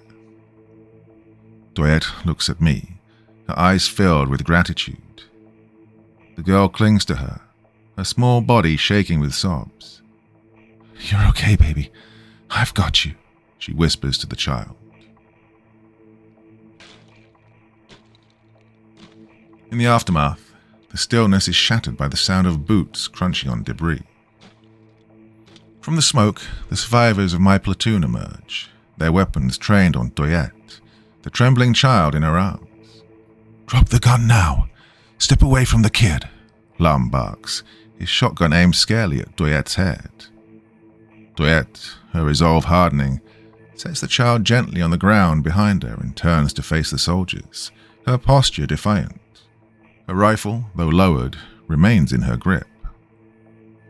I step forward, placing myself between Doyette and the survivors of my platoon, my back to her as I face my men. "Stand down." My voice is firm, leaving no room for argument. "That's an order." Their guns waver but don't lower. suspicion etched deep in their faces. Van's eyes narrow, his grip on his rifle tightening. Bitch is fucking VC. We can't trust her. Duet is with me, I say firmly. Dan, what are you doing? Hung challenges. You're on a first-name basis with the enemy now? She saved my life, I exclaim. She what? Hung asks, bewildered. And I saved her life, I add, my voice steady but laced with an urgency that I hope conveys the gravity of what Tuyet and I have been through. We'd be dead without each other. Or worse. The men's eyes flick between me and Tuyet, their fingers still tense on their triggers. Tuyet stands her ground, her gaze steady and unflinching. Lam's voice cuts through the tense silence. And how many of our men did she kill in the ambush? How can you just stand there and defend her? Tuyet's response is a quiet confession, her voice steady despite the weight of her words. Yes, I fought against you. You were the enemy, she admits, her eyes never leaving Lam's. But the threat we face now, it doesn't care about sides. It's killing everyone, soldiers and civilians alike. Hung, the youngest member of my squad, his face smeared with dirt and streaked with sweat, looks from me to Tuyet and back again. His rifle, previously aimed with unwavering intent, lowers fractionally. If Corporal Tan vouches for you, he says, his voice betraying a flicker of uncertainty, then that's good enough for me. I can see Lam's resolve wavering. I meet Lam's eyes, my expression earnest. Look around you, Lam. This isn't about North versus South anymore. What we're facing, it's something else entirely. It doesn't see uniforms or flags. It just destroys. Lam's eyes still hold a shadow of doubt, but he nods, acknowledging my command.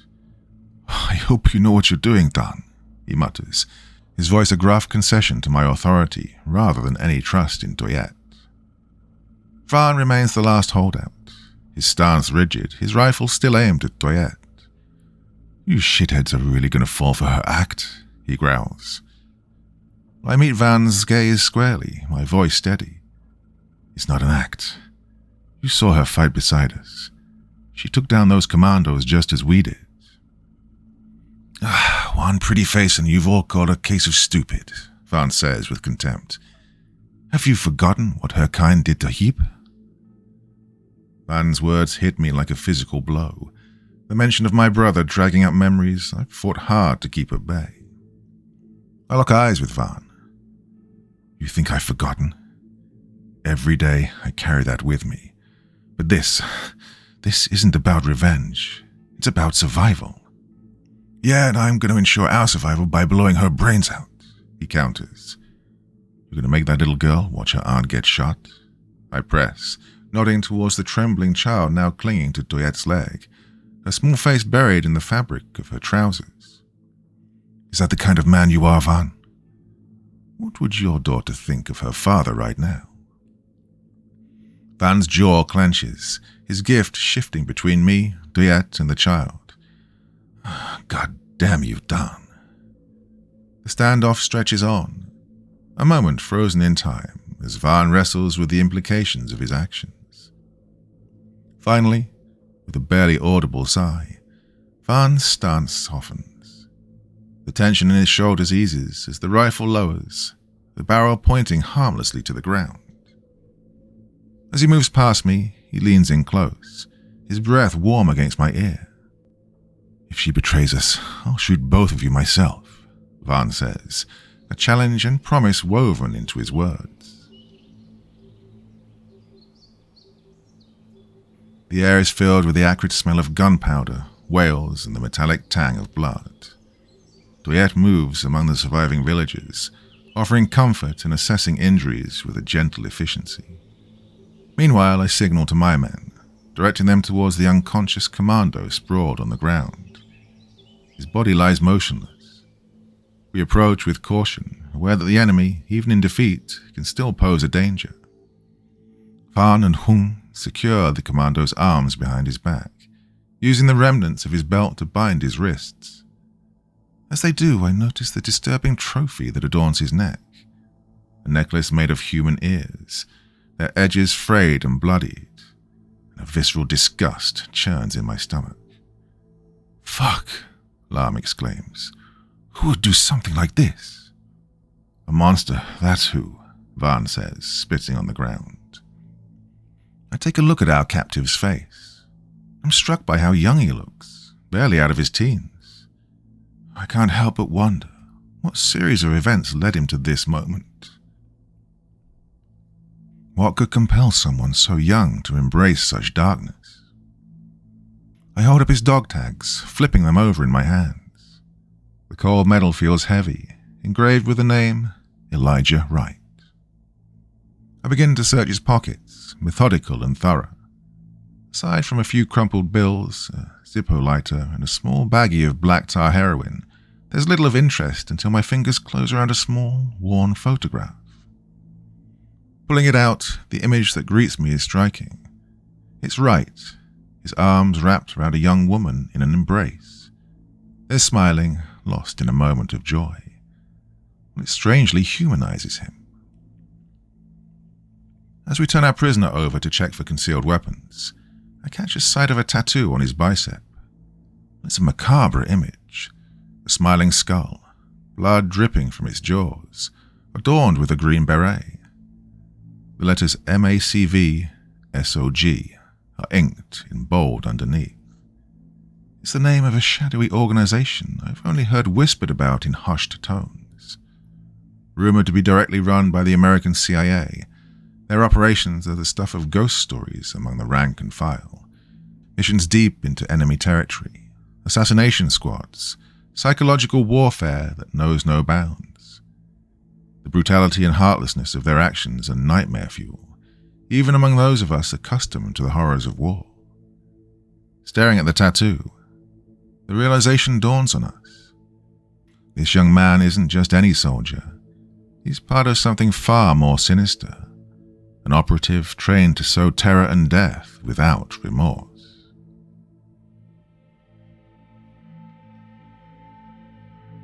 Part 5.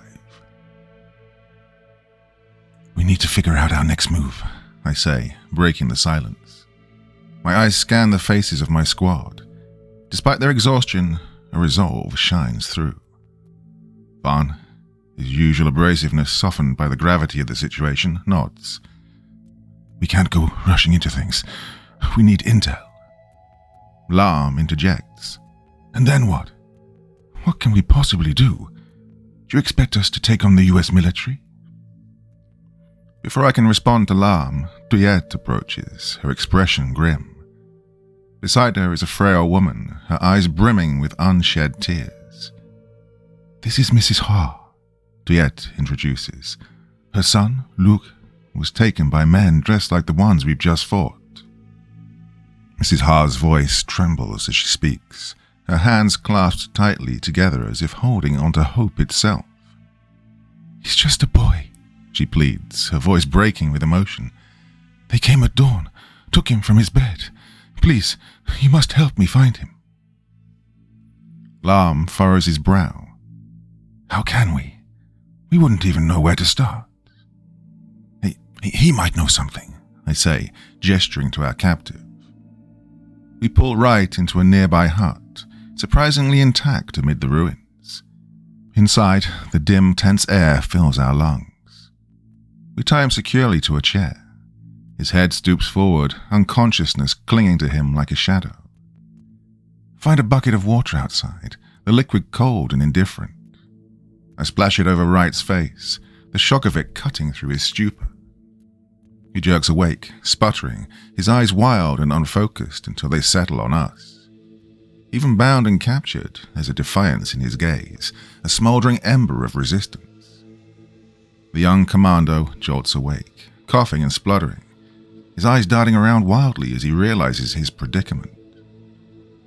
Wright's initial reaction is pure instinct, a desperate yet futile attempt to free himself from the constraints that bind him to the wooden chair. I position myself directly in front of him, As my English is marginally the best, I take the lead. We can do this the easy way or the hard way.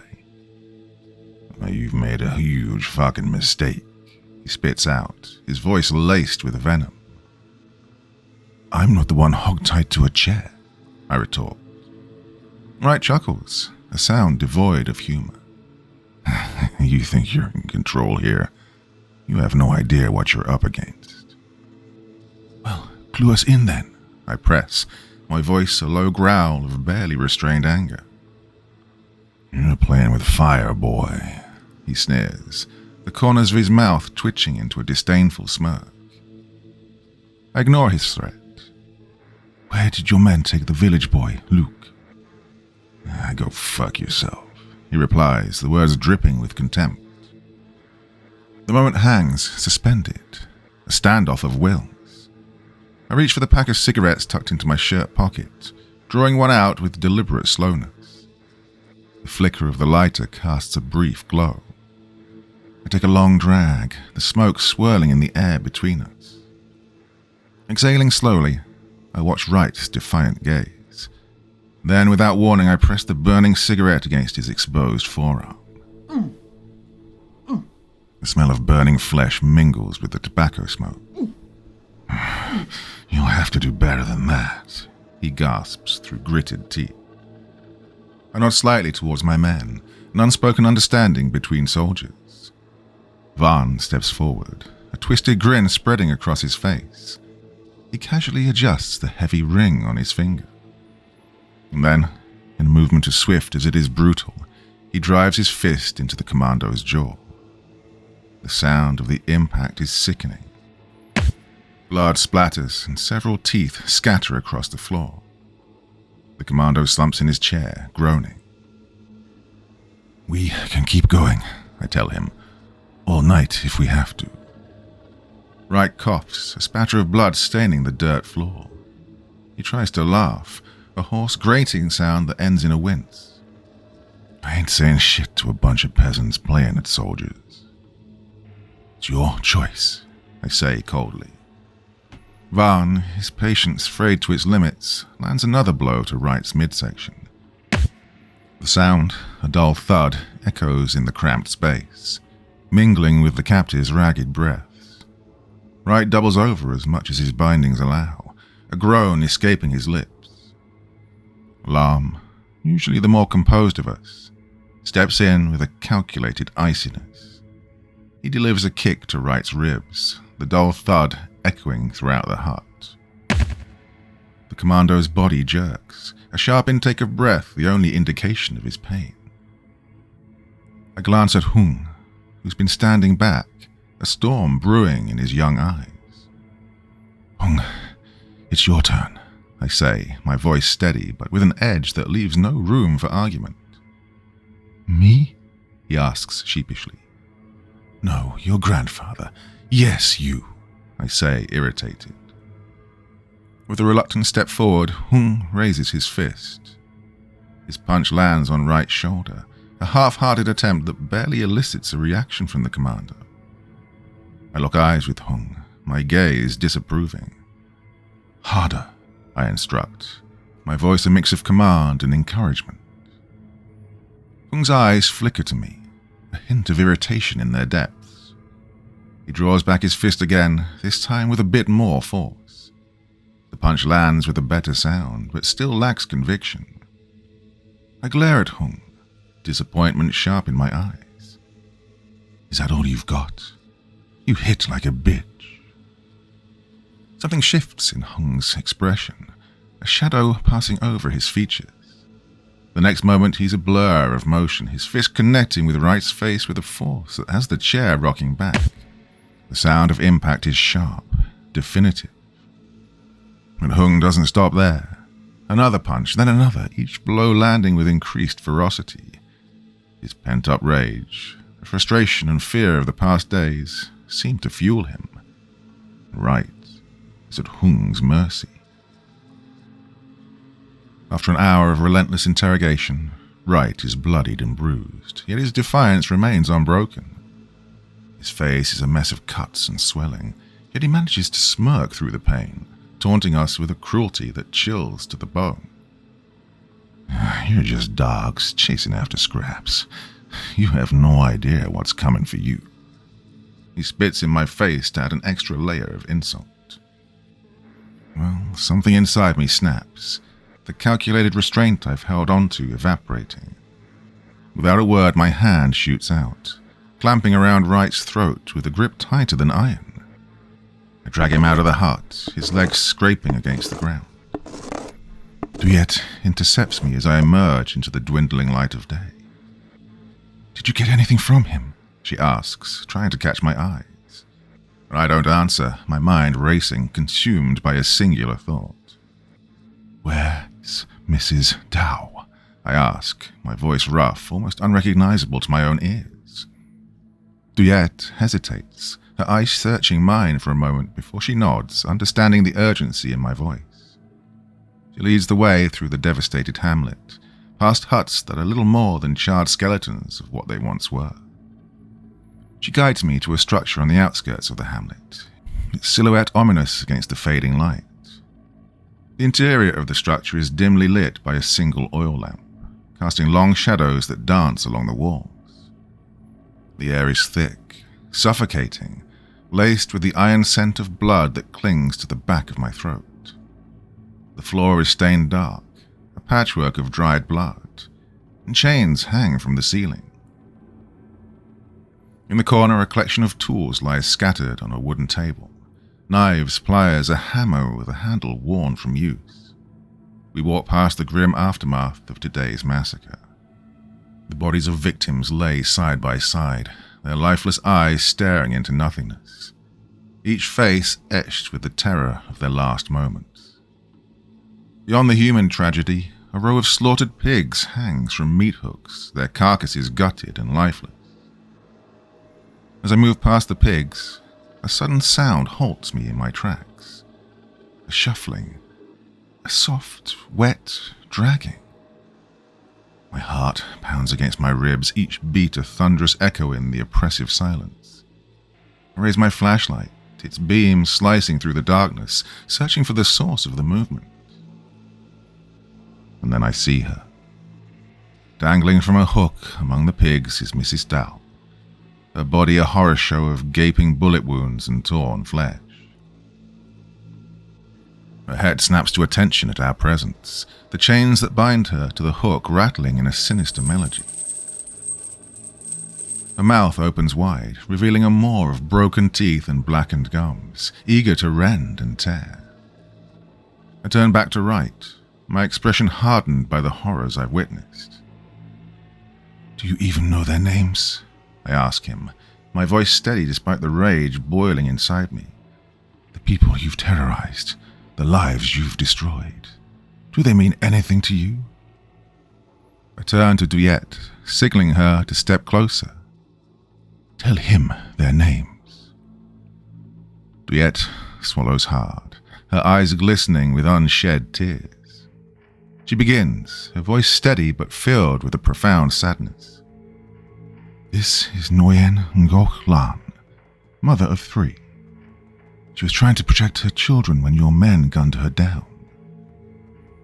Her voice breaks, but she presses on. "Ba Min Kwa, just 7 years old. He was hiding in the rice paddy, too scared to cry out.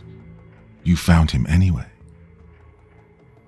Here are Lei Giao Bao and his little sister, Queen Dao. Bao was teaching Quen how to read when your helicopters first appeared. They never had a chance to run. Oh, Bi Hao Bin. He survived wars and famines. He died standing up for my niece." Ending with Mrs. Dao, Duyet's voice is a whisper laden with grief. "Tran Tao Vi. She made the best bang xiao in the village. Now look at her." I step closer to Wright, my voice low but filled with an intensity that commands attention. "You did this. Every name she mentioned, every life you ruined, it's on you and your men." My men, sensing the shift in my intentions, grasp Wright firmly, pinning him against his chair.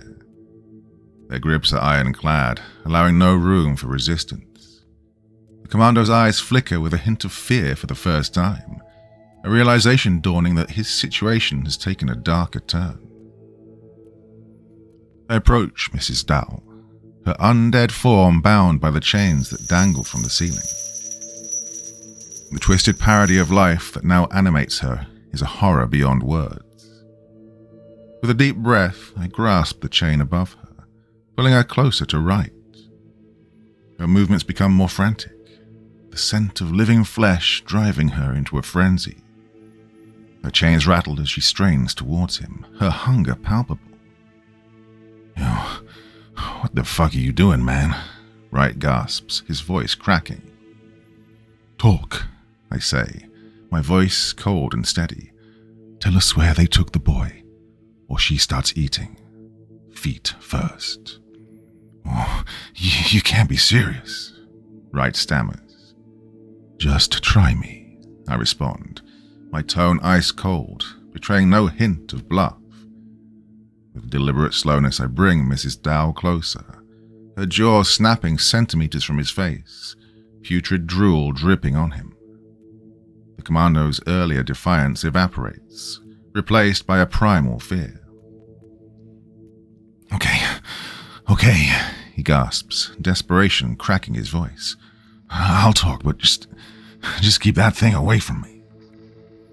With a firm grip, I pull on the chain, drawing Mrs. Dow back slightly, her gnashing teeth still snapping hungrily in the air. Start talking, now. I press him, my voice a razor's edge of urgency. He swallows hard, his resolve crumbling under the weight of his predicament. There's, a facility deep in the jungle. It's run by the CIA, he stammers, the words tumbling out in a rush. About 20 clicks northeast of here, by the Dubon River. That's where they bring in the, subjects, he explains, the last word a whisper of horror. Subjects? What subjects? I ask. He hesitates, his gaze flickering to Mrs. Dow before returning to me. Criminals, POWs, villagers, anyone they can grab. They're just using them as test subjects for Project Grim Harvest. Project Grim Harvest, I echo. What is that? Some kind of weapon? Grim Harvest. It's not just a weapon. It's worse, Wright says, his voice barely above a whisper. Well, they're experimenting with something that can bring back the dead, make them like her. He nods toward Mrs. Dow, his voice thick with revulsion. I nod to Lum, who quickly unfolds a topographical map on the ground in front of us. The creased map is smeared with dirt and stained with sweat.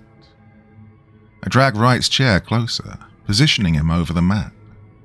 Point it out, I demand. With his arms bound and his body racked with pain, Wright leans forward as much as the ropes allow, his nose hovering over the map. A droplet of blood oozing from a gash on his forehead falls, marking the map. The bloodstain blooms on the paper, a crimson mark that signifies our target. There, Wright whispers. I scrutinize the marked area. How do we bypass the base's defenses? Wright shakes his head, a bitter laugh escaping his lips. You don't get it. This place is not just guarded. It's designed to be a goddamn fortress. They've got perimeter patrols with shoot-to-kill orders, motion sensors, mines in the surrounding jungle. Even the strongest fortress has weak points, I say, my voice low, as I pull Mrs. Dow closer to help jog his memory. The snarls grow louder, more desperate. Wait, Wright blurts out, panic edging his voice as he watches the undead form of Mrs. Dow inch closer, her teeth snapping in anticipation. There might be a way, but it's a long shot, 1 in a million. I hand the reins over to Hung, who tightens his grip on the chain, holding Mrs. Dow at bay. Explain, I demand. He swallows hard, his eyes darting between Mrs. Dow and me. Well, there's a drainage system. Runs underneath the compound, empties into the river. They use it for, runoff, chemicals, waste. It's guarded, but not as heavily. Everyone's focused on the jungle. Where's the entrance? I ask, my mind racing, trying to piece together a plan from the fragments he's offering. Slowly, painstakingly, he nudges his head forward, indicating a spot on the map with the tip of his nose. Here, the entrance is concealed. You'd miss it if you weren't looking for it. But even if you manage to sneak past the guards of the drainage system, what's inside the base is far worse, he adds, his voice a mix of fear and warning. I lean in, my interest piqued. What's inside? Wright shakes his head, a haunted look in his eyes. Well, I wasn't authorized to go in those areas, but I had to, dispose of the failed experiments. His admission sends a chill down my spine. I press him for details. What failed experiments? He shudders, closing his eyes as if to block out the memories. Things not human anymore. Some were dead, but not dead. Others twisted, screaming. They were trying to weaponize them, use them against Charlie, but, some they couldn't control. I stand up, processing the information. Around me, my companions exchange grave looks. Wright's bloodshot eyes meet mine, a flicker of something resembling acceptance passing through them. You gonna kill me now, boss? His voice is devoid of its earlier bravado, replaced by a weary resignation. I hold his gaze, the weight of his question heavy in the air between us. If the roles were reversed, would you let me go? He laughs, a hollow sound that echoes off the walls of the hut. Hell no. I'd fill your ass with lead before you could take 10 paces. I nod, the grim truth of his words settling over us like a shroud. Even if I wanted to let him go, I couldn't. He'd warned the others we were coming. Then, you know what I have to do. Wright's expression hardens, the reality of his situation fully dawning on him. He stares at the dirt floor, then back up at me. Just, make it quick then, bro. Bullet right here. He tilts his head slightly, indicating a spot between the eyes, a grim acceptance in this gesture. The room is thick with tension, the air punctuated by the incessant, guttural gnawls of Mrs. Dow. Each sound she makes is a reminder of the horror that Wright and his kind have unleashed upon us. The sound burrows deep, igniting a seething hatred that festers in my chest, a dark burning rage that I can no longer contain. You know, in my culture, they say the dead don't rest, I tell him, my voice firm. Not until justice has been served. Not until they've had their fill of vengeance. I take the chain from Hung, my hands steady despite the turmoil churning inside me. As I pull Mrs. Dow closer to Wright, her movements grow more hectic, and anticipation in her snarls. Wright's defiant facade crumbles, giving way to raw, unmasked fear. His eyes, wide with terror, dart from Mrs. Dow to me and back again, pleading silently for a mercy that's no longer mine to give. No, please. With a steady hand, I release the chain, stepping back as Mrs. Dow lunges forward. Wright's screams fill the hut, a symphony that cuts through the silence like a knife. Mrs. Dow tears into him with a savage hunger, her teeth sinking deep into flesh and bone. Without a word to each other, we turn our backs to the scene, stepping out of the hut and into the fading light of day. As I step outside, Wright's cries haunt the air. I try to detach, to distance myself from the horror unfolding just steps away. My feet carry me further, yet his screams anchor me to that spot, a tether to the darkest of depths. My footsteps are heavy, each one echoing the pounding in my head. A rhythmic beat that I try to match by humming a tune, any melody that might drown out those cries. The notes falter, die on my lips as Wright's cries take a turn, morphing into sobs. "Mom, please help me," he gasps, the words slicing through the armor I've built around my heart. It's too much. The line between justice and cruelty blurs, and I find myself staggering back towards the hut, propelled by a force I can't name. My hand finds the grip of my M16 as if of its own accord. The sight that greets me is one of pure carnage. Mrs. Dow, or whatever she's become, is hunched over Wright, her hands buried deep in his open abdomen. She's chewing on his entrails, pulling out the sinew and flesh with a gruesome eagerness. His eyes meet mine, a silent plea in their fading light.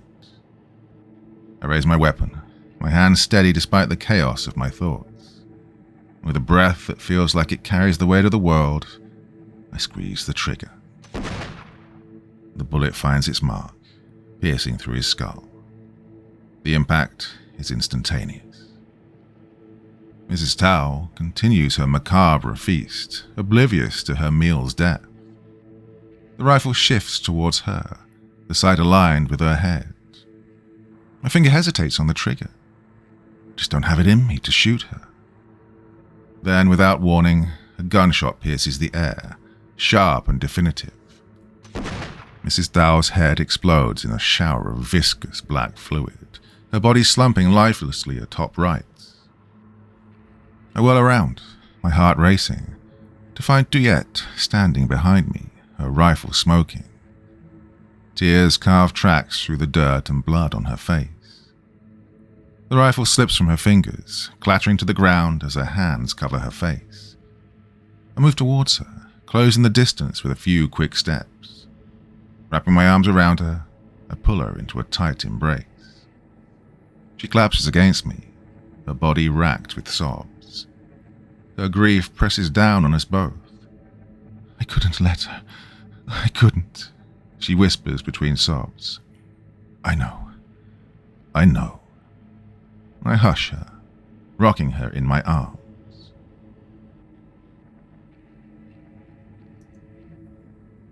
Part 6. The dusk settles over the village with a heavy silence, broken only by the occasional distant cry or soft murmur. We gather around a smouldering fire, its light casting long shadows that dance across our faces, each of us lost in thought. Lam breaks the silence, his voice heavy with doubt. "Are we seriously considering this? Marching into a CIA black site? This is suicide. Even if we make it inside, what then? We're outgunned, outnumbered." Hung, ever the optimist, chimes in. "Why not go up the chain of command? Report this to our superiors, to President Tew even. They can't possibly condone what's happening here." I shake my head, the bitterness of my laugh surprising even me. "You think the CIA is doing this without Tew's knowledge, or even his blessing? We go to our commanders with this, we'll be silenced before sunrise." The weight of our isolation settles in. It's Vaughn who breaks it, his voice a low growl. "Then let's hit the fuckers where it hurts. Those bastards massacred our men, left us for those things. I say we give them a taste of our own medicine." Lam finally nods with a heavy sigh. "Fine," he concludes, "but we're not going there to play heroes. We find the boy and we get out. That's it. No detours, no vengeance runs." His eyes meet each of ours in turn. One by one we nod, an unspoken pact formed in the firelight. Hung frowns as he checks his ammunition. "If we're going to do this, we're going to need a hell of a lot more firepower than what we've got," he mutters. Duyette, who'd been quiet up until now, stands abruptly. "I can help with that." Without waiting for a response, she strides away from the fire, motioning for us to follow. She leads us through the remnants of the village, her silhouette a ghostly figure against the backdrop of destruction. A dilapidated hut looms ahead, its structure a skeleton of what it once was. The roof sags dangerously, and the walls are pockmarked with bullet holes. Douillette pauses at the entrance, her hand resting on the frame. With a determined push, she opens the door, revealing the dark interior. A musty smell, the scent of earth and decay, wafts out, greeting us like an old, unwelcome friend. We step inside, our eyes adjusting to the darkness, the beam of a single flashlight cutting through the shadows. Douillette heads to the far corner of the hut. She kneels, brushing away layers of dirt and debris, revealing a trapdoor hidden beneath. With a grunt of effort, she pulls it open, unveiling a narrow staircase that descends down. We follow her down, the air growing cooler as we descend. The staircase ends in a cavernous space, the walls lined with shelves that groan under the weight of their cargo. Our flashlight beams dance across crates stamped with Cyrillic and Chinese characters. Douillette doesn't hesitate, prying open the nearest crate with her machete, revealing an arsenal of neatly arranged AK-47s. The other crates are filled with the guerrillas' treasure trove. RPD light machine guns, RPG-7s, and crates of ammunition sit alongside boxes of grenades and satchels of explosives. Lam whistles lowly, impressed despite himself. God damn. These were meant for a different fight, she says with a hint of irony, but they'll do the job. In the flickering shadows of the hut, we set about our grim task with silent efficiency. The air is thick with the smell of oil and metal as we inspect and load the weapons. Douillette demonstrates the use of an RPG to Hung, who watches intently, nodding his understanding. Lam and Van are hunched over a map spread on the floor, plotting our approach with meticulous care. I stumble upon a box slightly separated from the others, its contents obscured by a thick layer of dust. I wipe off the dust and pry the lid open, revealing a Makarov pistol nestled within its confines, alongside a spare magazine and a worn leather holster. I eject the magazine, checking it, before sliding it back in with a satisfying click. I thread my belt through the holster, securing the semi-automatic at my side. We paint our faces with camo colors. The green, brown, and black streaks hide our features and blend us into the jungle's heart. We'll move under the cover of darkness, I declare, tracing a route with my finger. Avoid the main paths. They'll be expecting that. Van nods in agreement, his eyes scanning the terrain marked on the map. We'll need to be silent. No gunfire unless absolutely necessary. We gather the villagers at the mouth of the tunnel. Their possessions, meager remnants of shattered lives, are bundled in makeshift carriers. The children clutch tightly to their parents' hands, their small figures shadowed in the dimming light. Douillette steps forward, her figure bathed in the soft glow of the lanterns we've handed out, her voice steady as she addresses the huddled masses.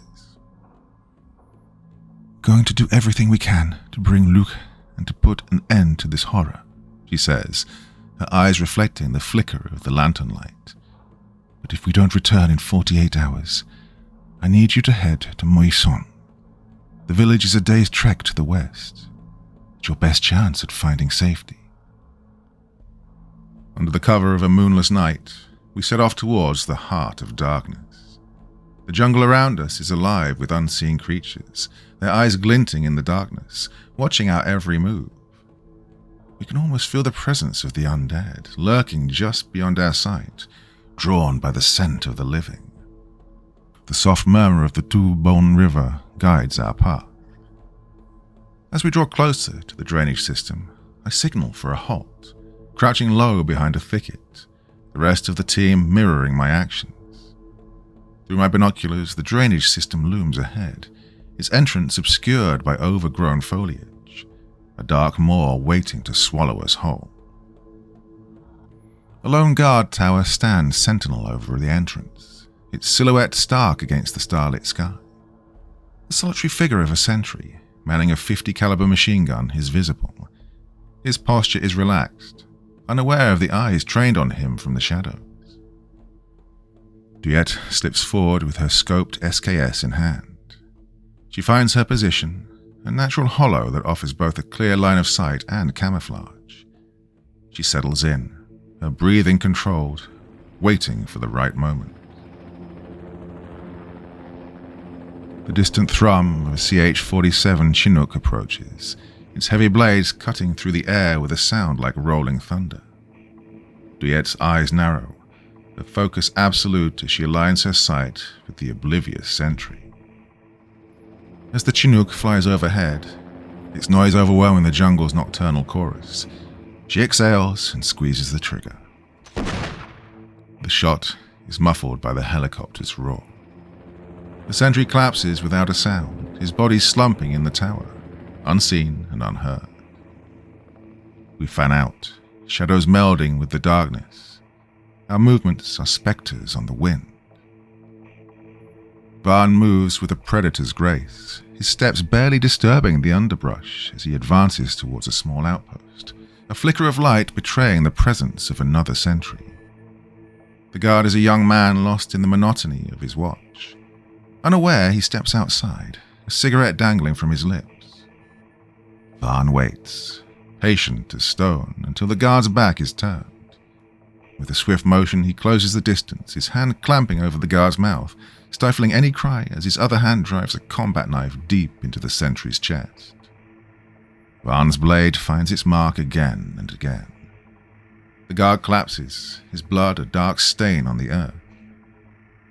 Lam and Hung, operating as a pair, advance towards another vantage point, their movements synchronized. They come upon a sentry, with his pants down, urinating, oblivious to the danger creeping up behind him. Lam signals to Hung, a silent command that is received with a nod. Hung circles wide, flanking the sentry, while Lam prepares his garrote, a lethal length of piano wire. Lam strikes, the wire snaking around the sentry's neck, pulling tight. The guard's hands claw at his throat, desperate for air that won't come, his struggles futile against Lam's relentless grip. Hung is there to support, ensuring their victim makes not a sound as he's eased to the ground. Meanwhile, Duyet and I move towards the drainage system entrance. The entrance is guarded by one last sentry, his posture lax. Duyet motions for me to hold, her eyes scanning the area for any unseen threats. Satisfied, she nods and we proceed. I take the lead, my knife ready, the metal cool and reassuring in my grip. The guard, lost in thought, whistles a tune to keep the oppressive silence at bay. With a swift practice motion, I'm upon him, my blade finding the soft flesh beneath his ribcage. He gasps, a sound choked off by my hand over his mouth, his body tensing in shock and pain. Duyet is beside me, holding him down. It's over quickly, the guard's struggle ceasing as his life ebbs away, his body gently slumping to the ground. With the perimeter sentries now dispatched, our path to the drainage system is clear. The smell of sewage and decay wafts out to greet us. Our lights pierce the darkness, revealing a tunnel that stretches into the bowels of the earth, its walls slick with moisture and growths that seem to pulse with a life of their own. We enter the water with a collective hesitation, the liquid cold and vile against our skin. It rises quickly, from ankle length to waist high, a foul brew that clings to us, seeking to infiltrate every pore, every opening. The beam of my flashlight dances across the surface, revealing ripples that are not of our making. Suddenly Varn stops short, his light fixed on a shape that floats in the murky water ahead. It's a grotesque mockery of a human form, bloated and disfigured, its skin a patchwork of decay and unnatural growths. The face, well, if it could still be called that, is full of gaping orifices and bulging, unseeing eyes. A collective gasp escapes us. My hand finds Duyet's, my grip tight. "Keep moving," I whisper. "Don't look at it. Just keep moving." As we navigate further into the tunnel, our lights revealing more ghastly nightmares. One figure, half submerged, its limbs twisted at impossible angles, reaches towards us with fingers that are too long, too jointed. Another, his torso split open to reveal a cavity writhing with what looks like eels, floats past us, borne by the gentle current of the sewer. Faintest hint of light signals at the tunnel's end. Our pace quickens, each step a splash in the vile water. The light grows, not the welcoming glow of salvation, but an artificial harshness that chills the soul. We reach the source, a rusted ladder leading up to a heavy metal hatch. With a collective effort, we push it open, emerging into a new circle of hell. The air hits us first, a sterile chemical scent that masks the stench of decay and death. Fluorescent lights flicker overhead, casting an unforgiving glow. As we move through the laboratory, our lights reveal more of the twisted experiments. A cage of rats, their bodies elongated and limbs multiplied, scurry in a mad, never-ending dance. Another holds what might once have been a dog, now a mass of fur and teeth, its bark a guttural, unsettling sound that echoes off the walls. But it's the largest cage that holds our rapt, terrified attention. Inside, a creature of such monstrous proportions and bizarre mutations that it takes me a moment to recognize it as an elephant. Its hide is a canvas of tumors and growths, eyes bulging. One limb ends not in a foot but in a mass of tentacles, wriggling and twitching as if sensing our presence. Its trunk, split down the middle, reveals rows of sharp, jagged teeth. The elephant's gaze meets ours, a flicker of intelligence, of suffering. Sound, half trumpet, half scream, fills the lab. We press on without pausing.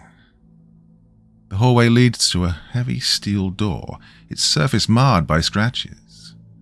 Varn takes point, his hand steady as he eases the door open. Our flashlights scan the space, revealing tables laden with surgical tools, their metal surfaces stained with blood.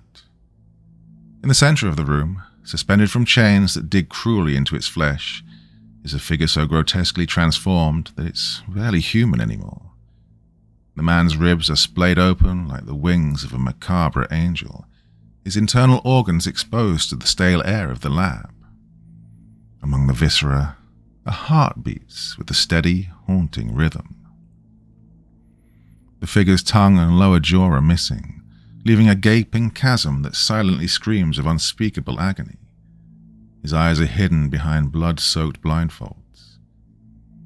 A subtle movement catches our eye. The figure's head, barely held aloft by the sinew and remnants of muscle that cling to his skeletal frame, begins to nod. First, it seems like a spasm, a reflex of the tortured flesh. But as we watch, frozen in a mix of horror and pity, a pattern emerges. Morse code. "Kill me," the nods spell out, over and over again. In the far corner of the lab, a small, dimly lit cage draws our attention. As we approach, the soft whimpering of a child pierces the heavy silence. Inside, a young boy huddles in the shadows, his small form curled into a ball. It's Luke, staring back at us through the bars. Luke recoils as we near, his sobs cutting through the sterile air.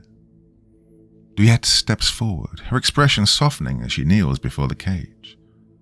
"Luke, it's me, Auntie Douillette.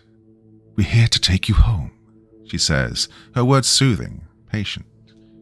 "We need to leave this place, and we need your help. Can you be very quiet for us?"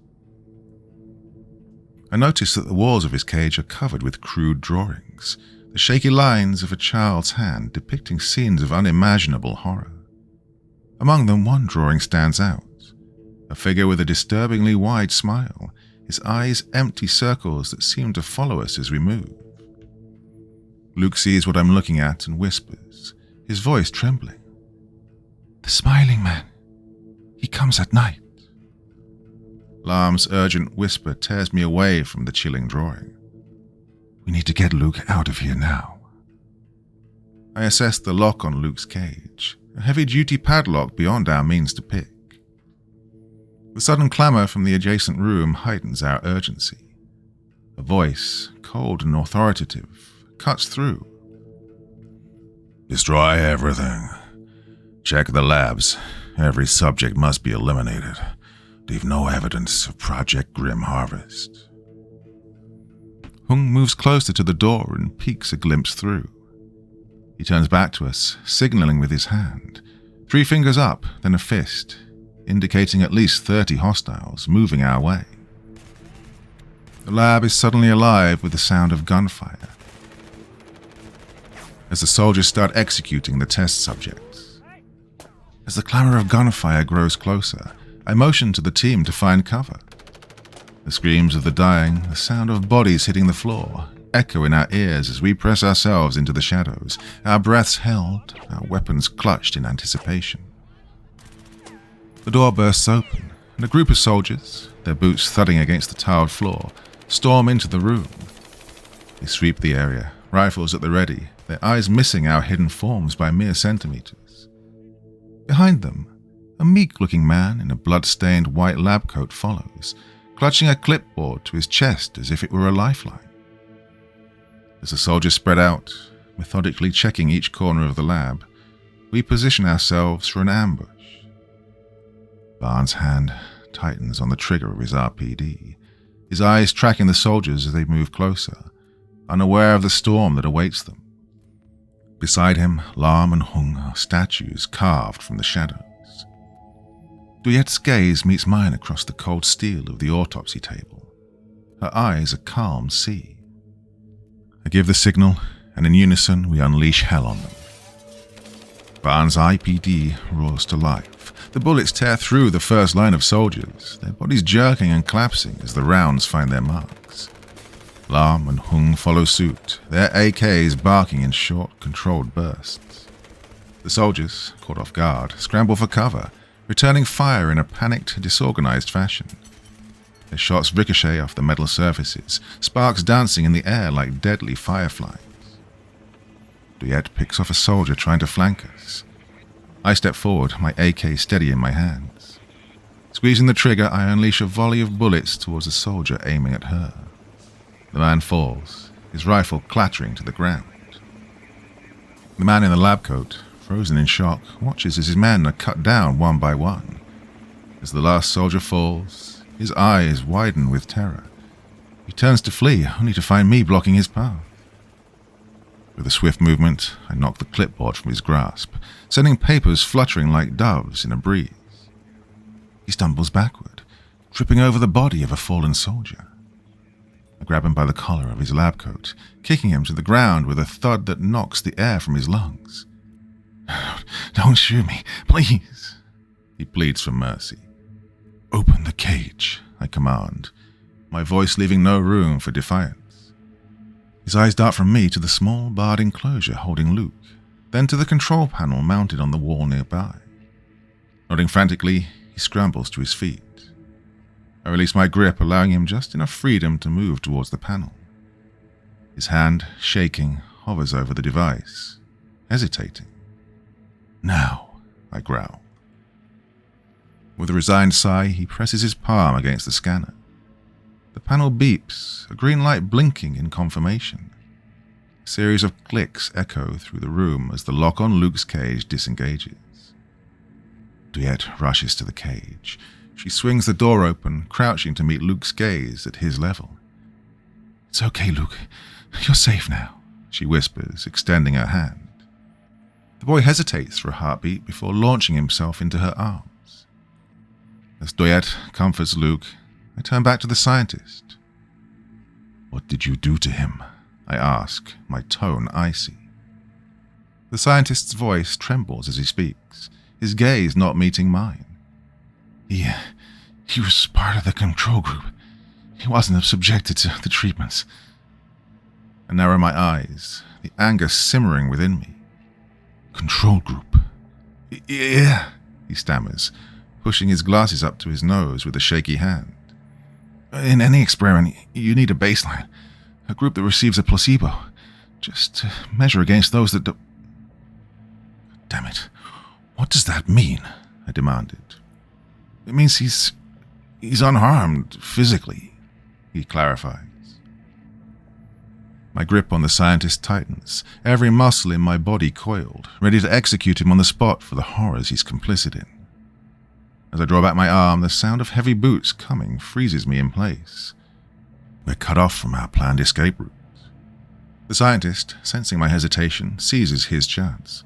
Wait, I can get you out, but you need me alive. His eyes dart towards the door and then back to me. We're trapped. The way we came now, swarming with hostiles. Right, talk, I hiss, pressing the barrel of my rifle against his forehead. There's a secondary exit, he stammers. A service tunnel used for equipment transport. It's hidden behind the lab through the cold storage. It's secured. Biometric locks. Without me, he'll never get through. Lam interjects, his voice low. We can't trust him. We don't have much of a choice, I counter, weighing our dire options. Move, I bark, forcing the scientist to lead the way. Duyet, clutching Luke close, falls in step behind me, her gaze sweeping the room for any further threats. Van and Hung provide rear cover, their rifles trained on the path behind us. The scientist, a quivering mass, scuttles ahead, his lab coat a ghostly banner in the artificial light. We follow as silent phalanx. The sound of approaching footsteps echoes ominously. Suddenly, the scientist lets out a shrill cry that pierces the tense silence. Help! Here! Over here! In an instant, the element of surprise is torn from our grasp, leaving us exposed and vulnerable. Without a second thought, I grab the scientist, pulling him back and against my chest, my arm a vice around his neck. The muzzle of my rifle presses coldly against his side. The soldiers, alerted by the scientist's cry, round the corner, their weapons raised, ready to engage. Back off, I shout, or he dies. The soldiers, momentarily frozen by my threat, exchange wary glances, their fingers hovering over their triggers. From behind the ranks, a captain steps forward, his gaze cold and calculating. His voice cuts through the standoff. Open fire, he commands. While instinct takes over, I shove the scientist forward, using the fleeting distraction to dive for cover behind a sturdy, overturned table. The scientist, caught in the open and defenseless, is hit with a hail of lead. His body jerks violently as round after round rips through him. In moments, he's reduced to nothing more than a lifeless heap on the floor. Duyet, hunkered down beside me, keeps Luke pressed tightly against her, her body a protective barrier for the boy. Lam and Hung, positioned on our flanks, return fire with short bursts. The captain signals to his men to advance. They move as a single unit, a relentless force bearing down on us. As we exchange fire with the advancing soldiers, a sudden shout slices through the turmoil with chilling clarity. Frag out. Just then I see a grenade, its pin pulled, arcing through the air. The world narrows to a heartbeat, a single moment stretched thin, as it lands with a soft thud right next to where Duyet and Luke are huddled. In that frozen moment, her terrified eyes meet mine, a silent plea for help, for salvation, that I'm powerless to answer. The space between us, just a couple of meters, stretches into an insurmountable distance.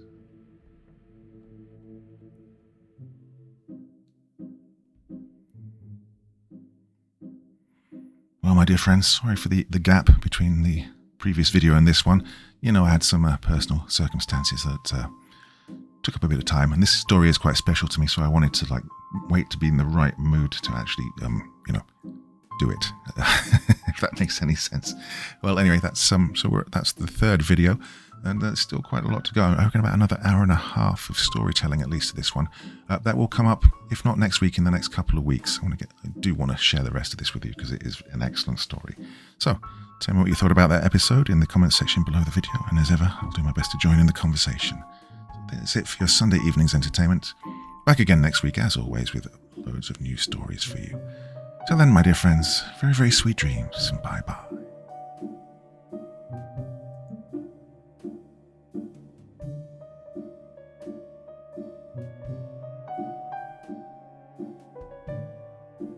Thank you so much for taking the time to listen to this story today. Really means a lot to me and to the author of the story, of course. Well, if you want to know more about me, I'm pretty much everywhere on social media. You can find me on Facebook, Twitter, Instagram. You can download my music on SoundCloud. I've got a Patreon if you feel like. Throw me $1 or $2. Very much appreciated. And of course, on Reddit, I have a place where you can leave stories if you want me to read one that you've written. Well, hoping to see you all again very soon. Till then, sweet dreams. Bye-bye.